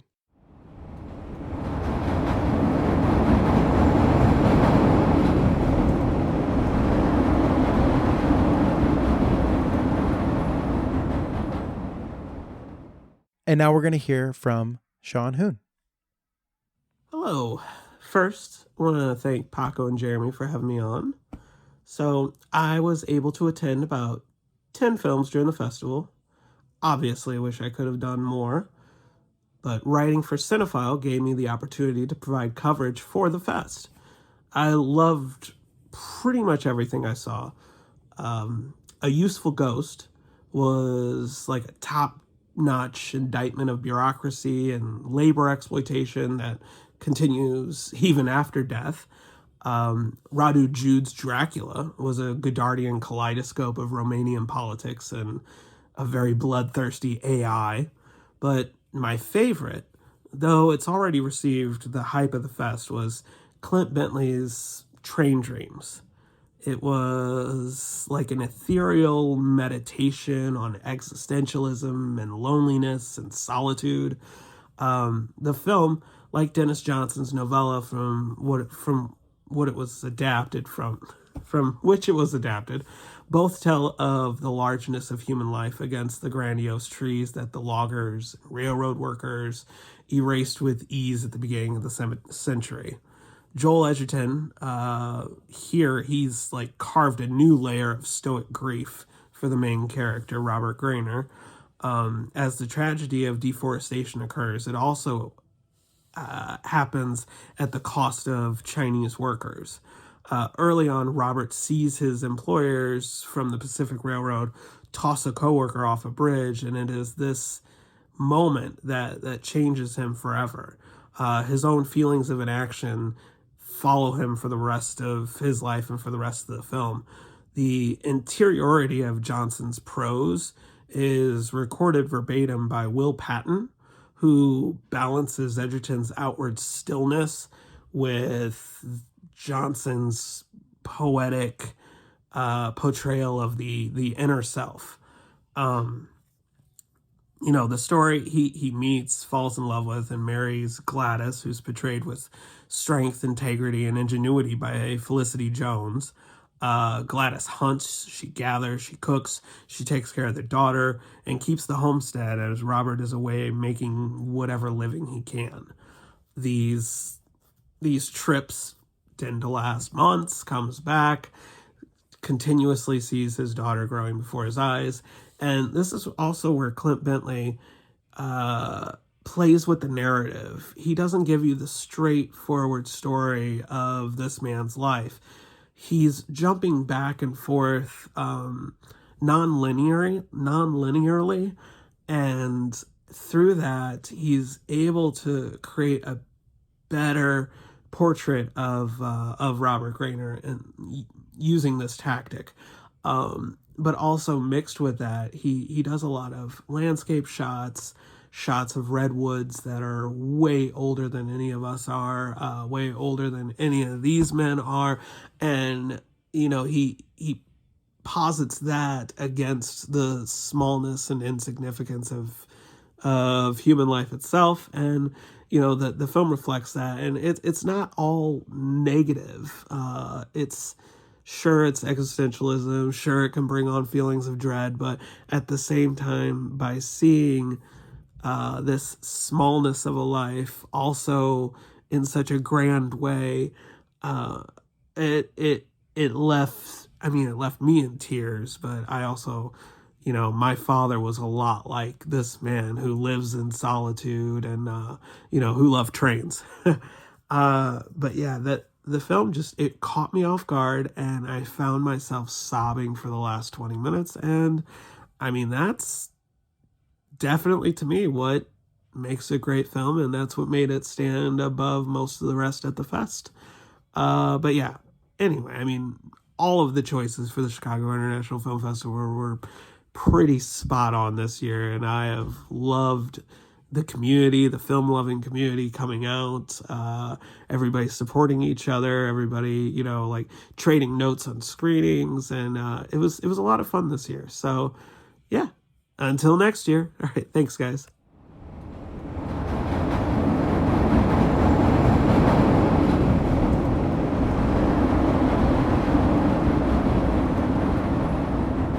Hi, Jeremy and Paco. This is Zachary Lee, a freelance writer based here in Chicago. I write for places like RogerEbert.com, IndieWire, and Interview Magazine. And I appreciate you all for inviting me to share a pick, and I've loved y'all's coverage of the festival so far. My under-the-radar pick, which is kind of funny to say given the gargantuan length and scope of it, is Lav Diaz's Magellan. So this was the penultimate film that I saw at the festival, and it tells the story of Portuguese explorer Ferdinand Magellan, who's played by Gael Garcia Bernal, and I think one of his career best performances. And it depicts Magellan's Portuguese and Spanish colonial campaigns in Southeast Asia in the early 16th century. And, I found this to be a lugubrious, meditative, but ultimately haunting work. There's no score, and kind of the closest approximation to experiencing it that I can name. And I hope that this analogy and imagery can be taken as respectful, is like if you took a bunch of live photos from your camera roll and watched them in rapid succession. You know how on the iPhone, when you take a picture, if you don't have the live photo, if you have the live photo button toggled, you can kind of press it and see what happens a couple seconds before or after. And that's kind of what watching this feels like. It's like you're seeing a collection of really beautiful still life photos come to life for these moments before we kind of quickly transition to the next one. And it can definitely be slumber-inducing, I think, because of its pace. But for me, it was a film that was remarkably lived in and kind of explored the horrific events of colonialization, religious indoctrination, and settler violence through simply letting the camera bear witness and sort of look and observe everything that happened in kind of a detached way that I think underscored a lot of the horror and beauty that we saw. And I was taking notes when I was watching it, and I was saying how this is a film where I feel like you can feel the wind take the tears from your eyes right as they kind of leave your tear ducts in your eyes. You can't help but weep what unfolds while also being enraptured at the natural beauty where all this horror takes place. So for me, it's one of the year's very best, and I'm happy I got to see it with a Chicago audience.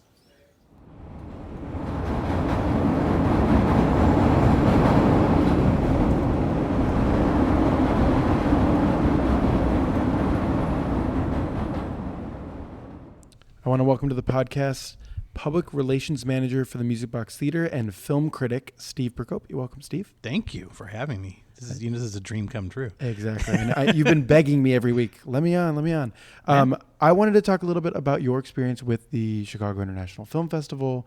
What sort of films flew under the radar, and what you thought of the festival this year? Just this year,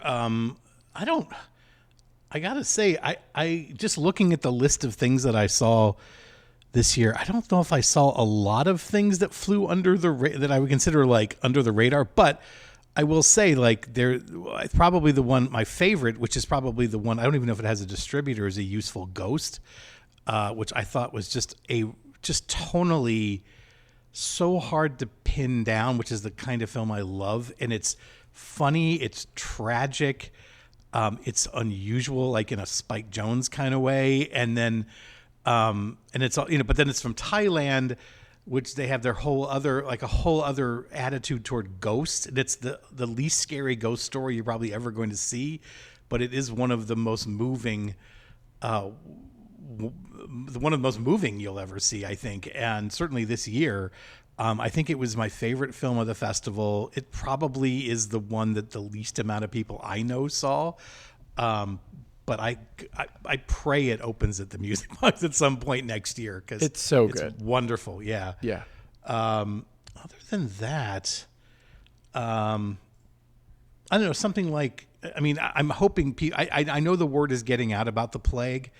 And because I saw it at Fantastic Fest. The filmmaker and some of the kids who were in the film were here.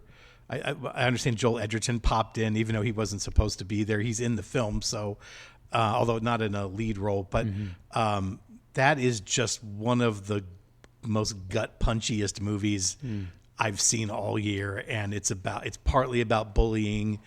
It's partly about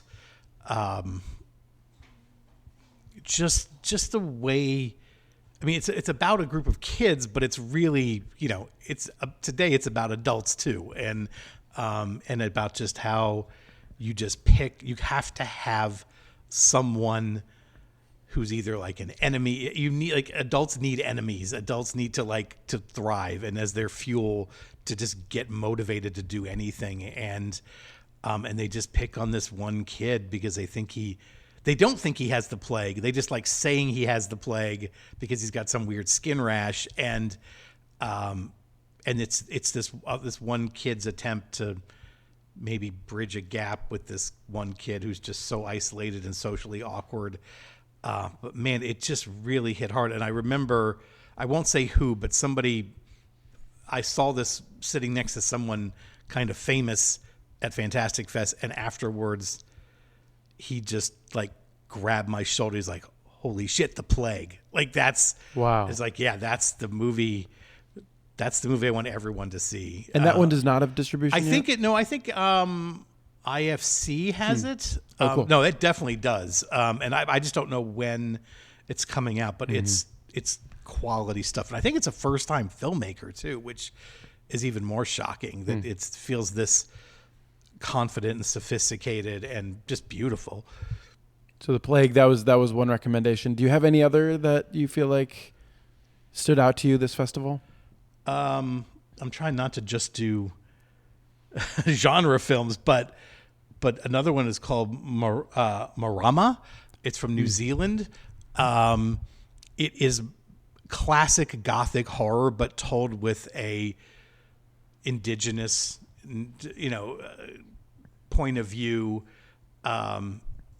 It's certainly about cultural appropriation. It's a period film, but it's very much about cultural appropriation and just and all of the issues with indigenous people in Australia and New Zealand, and how they basically come back around and bite the white people on the ass, basically. So, which is exactly what should happen. But it is also, it is scary. It is very Gothic-y. The costumes are unbelievable. The production design, so beautiful. I have no idea. I assume they built the sets, but I don't know if places like this actually exist in the world. But in New Zealand, you can never be too sure. Like, you just think everything exists there, or everything is possible. So, yeah, that's a great lead. I wish I remembered the lead actress's name, but she's tremendous in this film. Marama. Yeah, great one. Yeah, that's great. Do you have? You've told me in the past that you have a connection to the Chicago International. You've worked. It's a history. Yeah. I have been going since probably the mid '90s. Just paying to go, buying one of their, I think they still have one of those 20 ticket passes thing you can buy. So, which barely gets you in the door to most of what they play that you want to see. But I used to do that. And then when I started writing for Ain't It Cool News in the late 90s, I think it was probably in the early 2000s, there was a guy there who was in charge of the short film programs and in charge of getting juries together for it. And he asked me, because he was a little younger, so he knew a little bit more about the internet and what was going on there in terms of film sites, of which there weren't very many at the time. And he asked me to be on the jury one year. And then he asked me the next year and the next year. So it was 3 years in a row where I was on the shorts film jury, which today would never fly. To have the same person on even 2 years in a row would never fly. But it was a real honor to sit with. I remember some of the people I was teamed up with on the juries, and it was so much fun just to be a part of it. And then I've done multiple Q&As for them over the years, usually because a filmmaker will request me. But So yeah, I don't have as much of a connection as I used to, because since I program what might be conceived as a competing festival, although it's not really, but I don't think it's a complimentary festival. I don't think we're going after, we're totally different times of the year, and we're not going after the same films for sure. So, if a filmmaker says something, they usually will let me do a Q&A or something. And I cover the hell out of the festival, like for my outlet Third Coast Review. And this year we did almost daily dispatches from the festival with 3 to 6 capsule reviews a day. So, I do an interview every year with Mimi Plachet, the I don't know what her title is, creative director or managing director of the festival. I do an interview with her. It usually goes about an hour, and we just blaze through all of the special programming and and I always have her do a list of like 5 under the radar titles. Yeah. I think, what do you want to make sure people don't miss that they might miss if they don't know any better? So, and of course she always gives me like 20. So, but no, it's a great, I still have a lot of connections with the festival. It's an exhausting week and a half to cover it. It just finished, as we're recording this, I just finished yesterday, and just slept like a rock last night. Finally. Yeah. It's nice not to have 10 a.m. press screenings too. So to rush to. Yeah. Although I got to say, of all the festivals I go to, that is the latest because like Fantastic Fest, the only press screenings they have are at 8 a.m. Oh boy. And Sundance, I guess, is 9 or 9:30 or 10. Those are the earliest, but they at least stagger them a little bit. So, but yeah, so 10 o'clock is a luxury.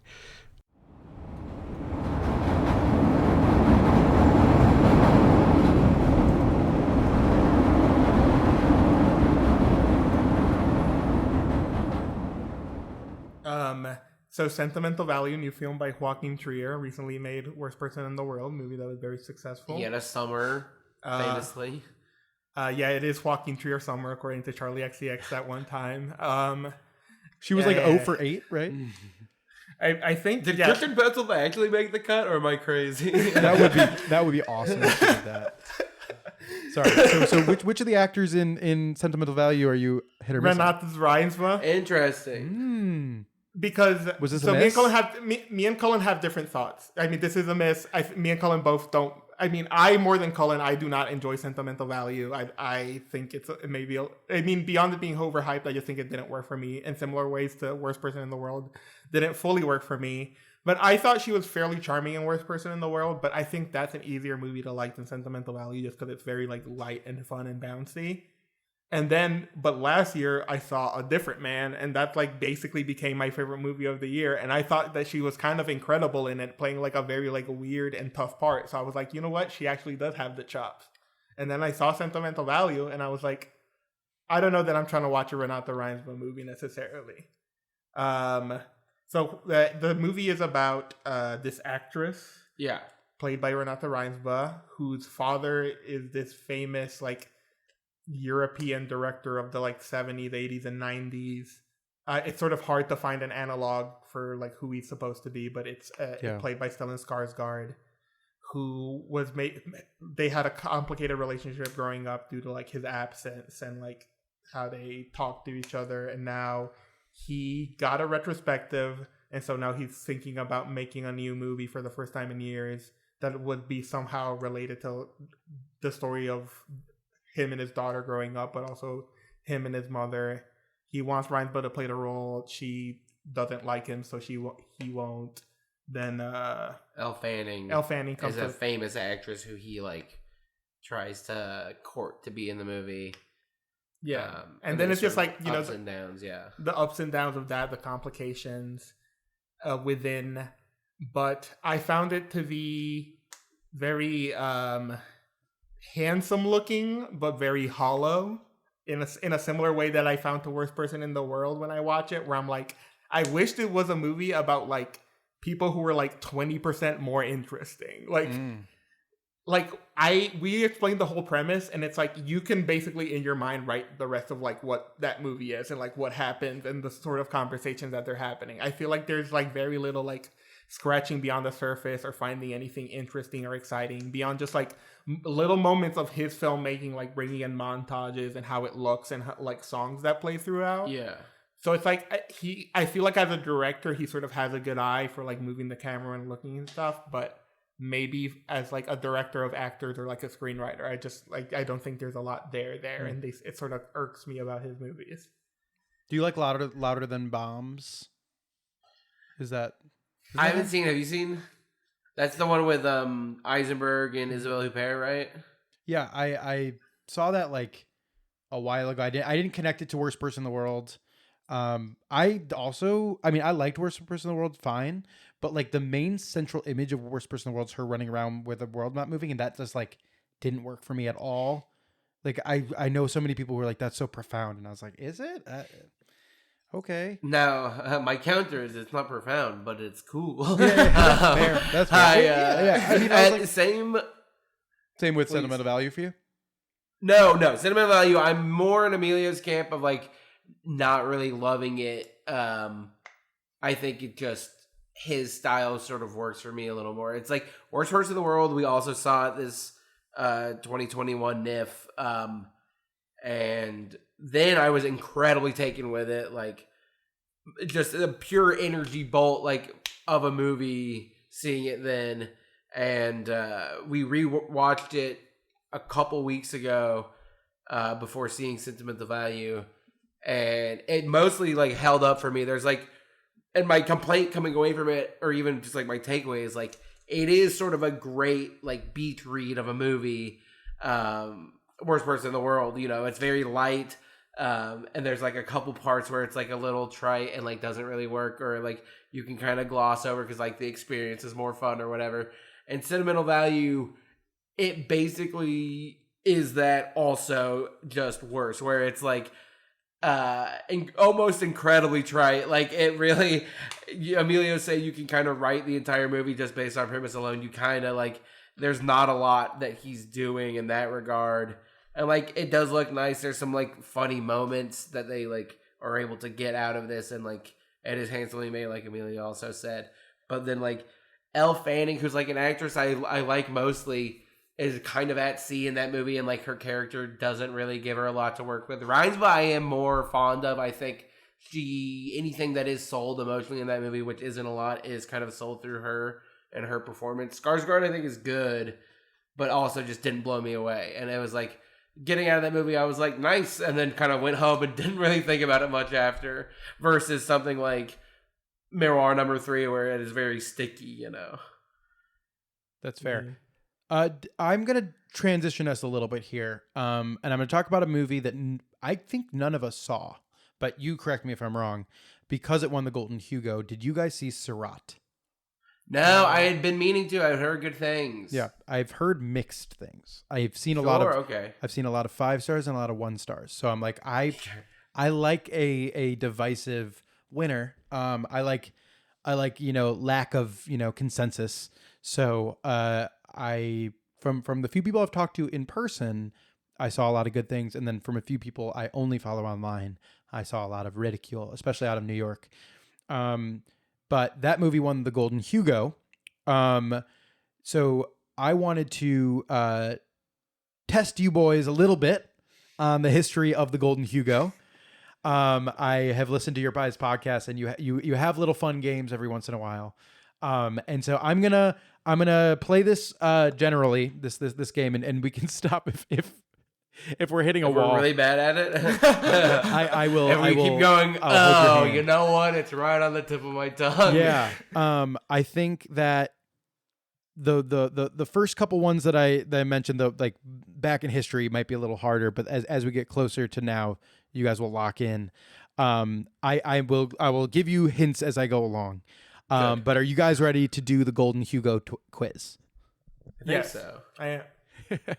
All right. So this 1971 Golden Hugo winner was the directorial debut of this acclaimed British social realist filmmaker who had a film last year that starred Marine Jean Baptiste. Mike Lee. Yes. Easy money. What is the movie? 71? 1971. It is called Bleak Moments. Let's go! Nailed it. Complete guess. You nailed that, by the way.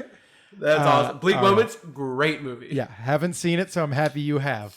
I love Mike Lee. I completely adore Mike Lee. I was recently sent a bunch of his TV movies. The TV Abigail's Party is incredible. Yeah. So I could not recommend that highly enough. I have those on my queue. I was going to try to do a Mike Lee thing before last year and watch all of his movies, and then I just realized that was going to be impossible. There's a lot. But yeah, that was so you're 1 for 1. Rocks. All right. You got the next one, buddy. Ready? This 1976 Golden Hugo winner was the third film in Wim Wenders' road movie trilogy. This is a tough one. I feel like I know those just based on seeing the Criterion box set. Mm-hmm. Oh, what is it called? Is it like... Will it help if I say that the word road is in the title? It would. It definitely would. If I knew what the title was. King of the Road, is that what it is? Yeah. Whoa. Okay. It's called Kings of the Road. Kings of the Road. What are the other movies in that trilogy? Do you have off top? I think one of them is An American Friend, the Ripley movie. Yeah, I do love The American Friend. It is The Wrong Move and Alice in the Cities. Oh, never mind. Those are the three. Robbie Mueller shot all three of those. Shout out to Robbie Mueller. Yeah. Something I forgot to mention, but during Continental 25, there is a Perfect Days shout out. Speaking of... Is it a shout out? This is a conversation point I feel like people have been having. Is it a shout out or is he talking shit? He's definitely talking shit. He's talking shit, yeah. It was so weird. It was such a weird moment.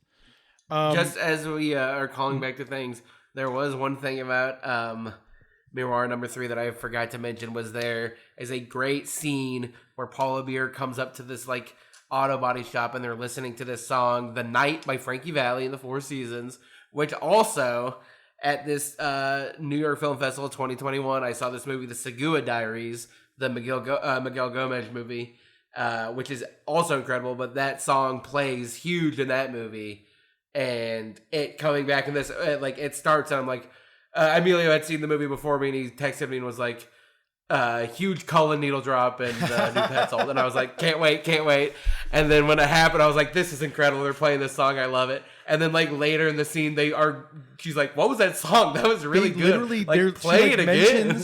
She mentions how good the song is and then they play it again. Yeah. I was like, this is perfect.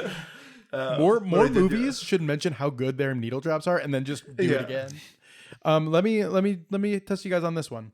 Can you name this 1982 film by Robert Altman starring Cher? Oh, this is Come Back to the 5 and Dine, Jimmy Dean? Yeah. Yes, it is. Nice. By the way, you are 3 for 3. Yeah. So, we're locked in. This 1991 French horror film could be at home at the food series at the Music Box. Delicatessen. It's on my wall. It's on his wall. Never seen any of the Jeanette movies. Jeanette. You know, I'm not always in on that guy, but I really want to see his Alien. It's okay. It's the worst Alien, but I mean until the most recent one. But sure. In a way that's very charming. Sure. That movie's insane. Can you name this 1995 film, which is the feature debut of the director of Shoplifters? Oh, what is the name of his first movie? I don't know. I know some of the early ones. Yeah, I don't know the first. Can you name the director? Yeah, Hirokazu Koreeda, right? Yeah. It's not Afterlife. No, Yeah. it's before that one. Afterlife. Is it Still Waiting? That's not it. It's before that one. It starts with an M. It's a Japanese. This might be a. No, we don't. It might be a goose egg. That's okay. That's okay. Mabarosi rules. One of the saddest movies I've ever seen. Truly, like he comes from a documentary background, and that's the one that I think is most true to that form.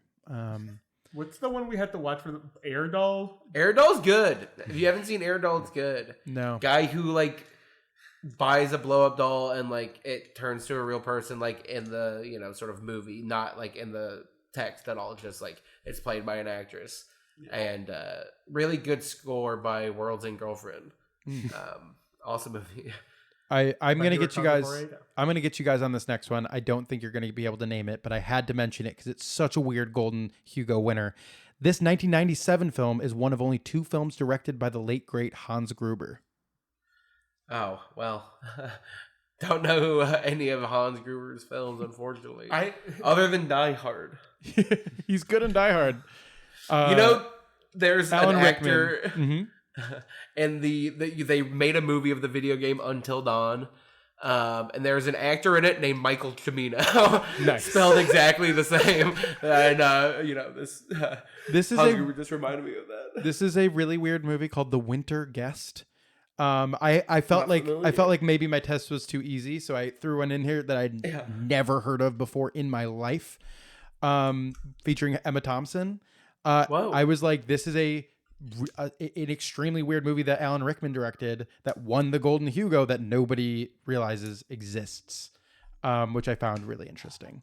What was his other movie, The Dinner Party or something? Yeah, like that was like in 2014.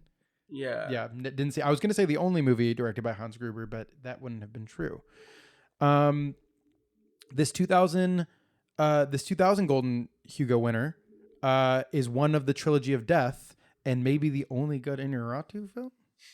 Ooh, Is it Paros is the 2001? Or that's the wait. What was the year again? 2000. It's Amores Paris. Yeah. Amores Paris. Oh yeah, it's Emilio got that one. What are the other two? Babel and 21 Grams. See, that's when you throw the test back at me. Sorry. Yes, 21 Grams of Babel. Trilogy On our of Death. podcast, we started over the years doing this like Ursat series covering the 2009? Yeah. Or was it 2006? It was 9. No, the one that 2006. Yes, 2006 Cannes Film Festival, where we like Mr. Bean's Holiday filmed at Cannes during Pedro Costa's red carpet for his movie Colossal Youth, like in 2006. And it's like, that's a crazy thing, so we did an episode on that. And like through 2006, weirdly there were like a lot of movies that kept coming up of like, how do we do a movie about this? And Babel is the movie that is basically the punchline of this experiment, where it's always like, well, we could do the Babel episode finally. Let's like, get to Babel. That's amazing. But Birdman, Birdman rocks, Loki. It's funny. It's kind of funny and stupid.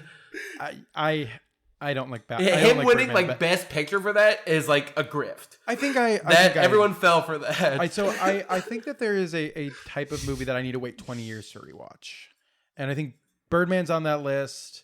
I think Shape of Water is on that list. I think like those are 2 movies that I liked when they came out, and then them winning an Oscar just sort of made me like just be like, why are we doing this to these people? But I just haven't liked any Inarritu films since then, and I just also a soft Bardo defender. Missed Bardo. That's crazy. Who shot Bardo? That's a Kanji. I'm sure someone should have shot Bardo. That's all I'm saying about Bardo. Don't they? A lot happens. You're right. I think you're right. They might shoot Bardo. He dances with David Bowie. That part's cool. Ladies and gentlemen, they shot Bardo. We talked about Alicia Warwalker recently. She has won a Golden Hugo. Which movie did she win a Golden Hugo? 2018. Happy as Lazaro. Yeah. So, we also brought up a Pichetpong Verksol. Which movie did he win his Golden Hugo for in 2021? Memoria. Yeah. Memoria. So, like, Talk about a movie that, like, when that ends, you're like, best movie ever made. Yeah, seriously. 100%. Should I put in the memorial sound when you say that? Yeah. I would love to hear. I don't know if that's something that I can be part of. When I re-listen, I would love to hear it. Okay, I'll put in the memorial sound. I just find I'll do my impression real quick. That was really good. That was great. Just throw some reverb on that back up. And now we can take Memoria and edit that sound and watch the movie like that. Yeah, I think that there's this list of Golden Hugo winners is fascinating. One, because it truly is an international list. The movies that win the Golden Hugo is all over the map of where they come from. And like even Mike more so- Lee winning for his first movie is like that's indicative of a great film festival that seeks out great talent. But as in much as they have a lot of early Mike Lee stuff, they have so many movies on here that I've never heard of and have no cultural footprint. Yeah. Like, and that they'll go back to. And I'm not saying that they're bad movies. I just don't know them. There's so many movies on here of people who want, like, there's this Polish film called My Nick 4, which I don't know what that is. There's, a 2002 movie. I'm sorry to this Brazilian director. Do you know Karim Anuz? Yes. He made this movie called Firebrand, right? With Alicia Vikander and Jude Law as King Henry. Is it good? No, I didn't see. I mean, it looked good to me, but everyone said it sucked. But his movie Madame Santa won in 2002. So like, there's just like this weird mix of like, Tsai Ming Lang has a movie on here called The Hole, which is great. I love Tsai Ming Lang, so I haven't seen The Hole. But like, I think that's his musical, right? Awesome. I gotta watch that, I guess. But there's just so many other movies on here that I've never heard of, and other movies that they were up against that are like they sort of zag. And so with Sirat winning, it felt like a zag. It felt like a movie where they're like, we're either claiming that this person's going to make a good movie next, or like this is going to represent the year. And who knows? Maybe Sirat will be the movie that wins Best Foreign Feature. Well, I think the thing about it, the thing I think I was hearing recently about it is like the Chicago Film Festival, International Film Festival, is the longest running juried film festival in the United States. Cool. Like no other film festival that has been running this long or is this big has had a juried prize, because New York doesn't have that. Sundance is obviously a lot newer of a thing. So it is like interesting as like a place to go to for like a pool and like a history of movies, because it is sort of like an interesting collection. And the movie that won the jury award, the Silver Hugo, was The Voice of Henry Job, which I didn't catch at the festival. No, I only passively observed the discourse. Right, exactly. There seems to be a lot of conversation around it, so I will eventually see it. Could you for your life, can you name what won the Golden Hugo last year, the first year you're? That's a great question. For your life. I guess I'm dead. Do I get any hints? It's for my life, after all. It is a co-production between Italy, France, and Belgium. And do you want the director? Do you think giving me the director won't give it away? I don't think giving you the director will give it away. Okay, I'll take it then. Maura Del Perro. Maura Del Perro. I do feel like I know that name. That's a classic. If Jesse, our other co-host, was here, she would have like that what that movie's plot is. Yeah, right. No, exactly. I just don't have that encyclopedic brain. That's the supercomputer in the Silky lab. Right. Yeah. She is the supercomputer. No, it's very impressive. That stuff. It's very impressive when I'm listening to a podcast and someone has that encyclopedic knowledge. My brain just doesn't work like that. I know the things that I know well. But I'm always like willing to be like, oh, yeah, cool, not something I knew. The movie's called Vermiglio. Oh, I remember Vermiglio, of course. Yeah. Vermiglio. Also known as the Mountain I Bride. remember skipping it. Yeah, it looked boring. The last 2 years before that, Explanation for Everything by Gabor Reis, and then the year before that, Godland by Hilnir Palmason. I remember Godland. People like Godland. Criterion gets a bunch of these. Yeah. No, they're movies that are well respected in the international community. I'm not putting them down.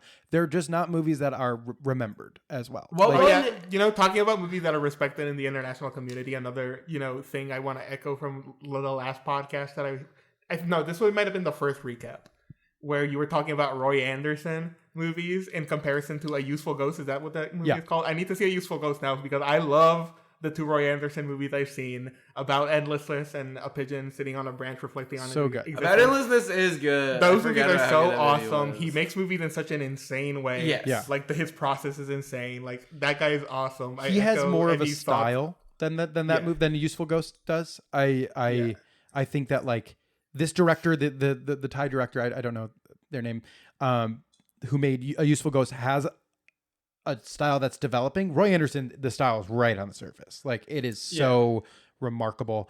But I did find that there was some crossover there. Watching a Roy Andersson movie to compare it to something Chicago specific is like looking at the Thorn miniature exhibit. Everything in those movies are like dioramas where people start moving. You're like, what's happening? And while we're talking about Chicago, I do want to mention, I heard that you had a great bean experience. Is that correct? I did. I mean, this has come up, I believe, on the what can I think of the name of that movie? Primal Fear episode with guest Alex Gomez. We went to the Bean at 5 a.m., saw the sunrise, and I think it was like either right before or right after you had recorded the podcast. Yes, it was like days after we released the podcast. Yes, and we had this and our friend Eamon, we all had this magical experience at the Bean. Nobody else there. It was the first time I went, and like you get to touch it. Obviously, it was so cold. It was awesome. That's the ideal way. That's the ideal not way a soul there. Yeah. You just like you and the Bean and like the wind going through it. It was really like surreal. I was shown video. I was not there. I was shown videos of this, and they all like looked like To the Wonder. Oh my God, I would watch a Terrence Malick shot in Chicago so quickly. I want to wrap things up real quick just by asking you guys simply, what is a Chicago restaurant or food location that you recommend? So interesting. I did not think of a food specific location or drinks food. Yeah, drinks are food. Drinks are food. Then shout out Estereo in Logan Square, cool bar. Sure. I have a good time there. If it has to be food, then Supercana, a great restaurant, Also great in spot. Logan. Have you guys been to Supercana International? Yeah, it's great. I used to live a few blocks from it, so a few years ago, I don't know. That's one of the places where I first noticed like inflation because when I moved there in 2020, a few blocks away, their butter chicken calzone was like $10 or $12. And so it would just be like a fun like snack I could get, and then it suddenly just like shot up. Yeah, what is it now? Like 17? Yeah, I think so. I just remember being so heartbroken. Their food's so good. Yeah, it's very good. Have you had? They have the not to drag this on. They have on their happy hour the butter chicken poutine where they do it over the Manchurian potatoes. It's so insanely good. I'll say. Should I be selfish? Be selfish. I work at a restaurant called Lardon, and also Union and Metal Arc. It's all in the same corner of this block of Logan Square. But I do think some of those sandwiches are the best in the city. People love our Reuben. People love our hand-cut chips. My hands. And then Union, I think, is the fall menu's coming out right now, and there's a lot of exciting stuff on there. Like, if you want to go and eat, like, delicata squash stuffed with apple and mushroom and celery with like salsa matcha on top. It's incredible. We got a new burrata set that is like a burnt carrot orange puree with burrata, citrus pickled cranberries, pecan dukkha, flatbread. It's really so good. Smoked Malden. It's a great restaurant. I highly recommend some of the stuff coming out on this fall menu. So that's your Metal plug. Arc's a cool cocktail bar. Yeah, come to where I work. If you listen to this podcast, don't know me already, and come to where I work and say, "What? I know Cullen." I'll come out and like give you a chip. Let's go. At the very least, I'll give you a chip. That's a call to action if I've ever heard one from our listeners. Go shout out Cullen at Metal Arc and at Union and at Lardon. And Lardon. Shout out. Do you guys have any other plugs that you want to talk about? Maybe your two other co-hosts who we have neglected to invite on this episode. Now I'm like, I should invite them on. Yeah, it's funny. It's like we are the ones in Chicago, so we are on the podcast, but we did do it over Zoom. So they could have been on theoretically, but they didn't see any of these movies. You don't care about their opinion. Except Jesse does live in Chicago now. I should have said that. Yeah, Jesse just our podcast, Can I Kick It? If you like the sound of us sort of rambling and joking about movies that play film festivals, we do it almost monthly at this point. Yeah. But there's a big backlog. We've been doing it since 2020 with our friends Jesse, Catherine Weber. No, I got it mixed up. J. Catherine Travers. My apologies. And Andy Gramuga. I always say, like, if you like hearing people be very dumb about things that are very smart, you should listen to our podcast. Yeah. That's why we're What were you saying? I was getting maybe the same thing. Like, that's why people are listening to us. No, that is exactly our zone, and that's why I've loved listening to your guys. Not to gas you up, but that's why I've liked listening to your podcast, because it's about intellectual topics, but you will get talk about Entourage on there, and that's what I'm listening for. Is like in the middle of a conversation about a filmmaker. Like in a Pisha Pong or a Celine Sciamma movie, all of a sudden you'll just get like 5 minutes on Turtle. So it's good stuff. It's good stuff. They went to Sundance and Cannes in 2 episodes of Entourage, 3 episodes actually, because one of them. Sorry, I shouldn't get started. No, this is good stuff. But yeah, absolutely. I mean, intro episode for some people who might want to it's 5-minute episode. A perfect example of this is what we talked about earlier, where we did an episode that's half about Mr. Bean's Holiday, which is Mr. Bean's Holiday, and half about Colossal Youth, a very sober, social, surrealist drama made by Pedro Costa, one of the most intelligent, greatest filmmakers in the world. Yeah. With Chicago native Fran Hoffner. She was on that episode, did us a solid, and talked about those silly movies together. But thank you so much for having us. Yes, please. This was an honor. I'm a big fan of the episodes I've heard for sure. Thank you so much for coming on.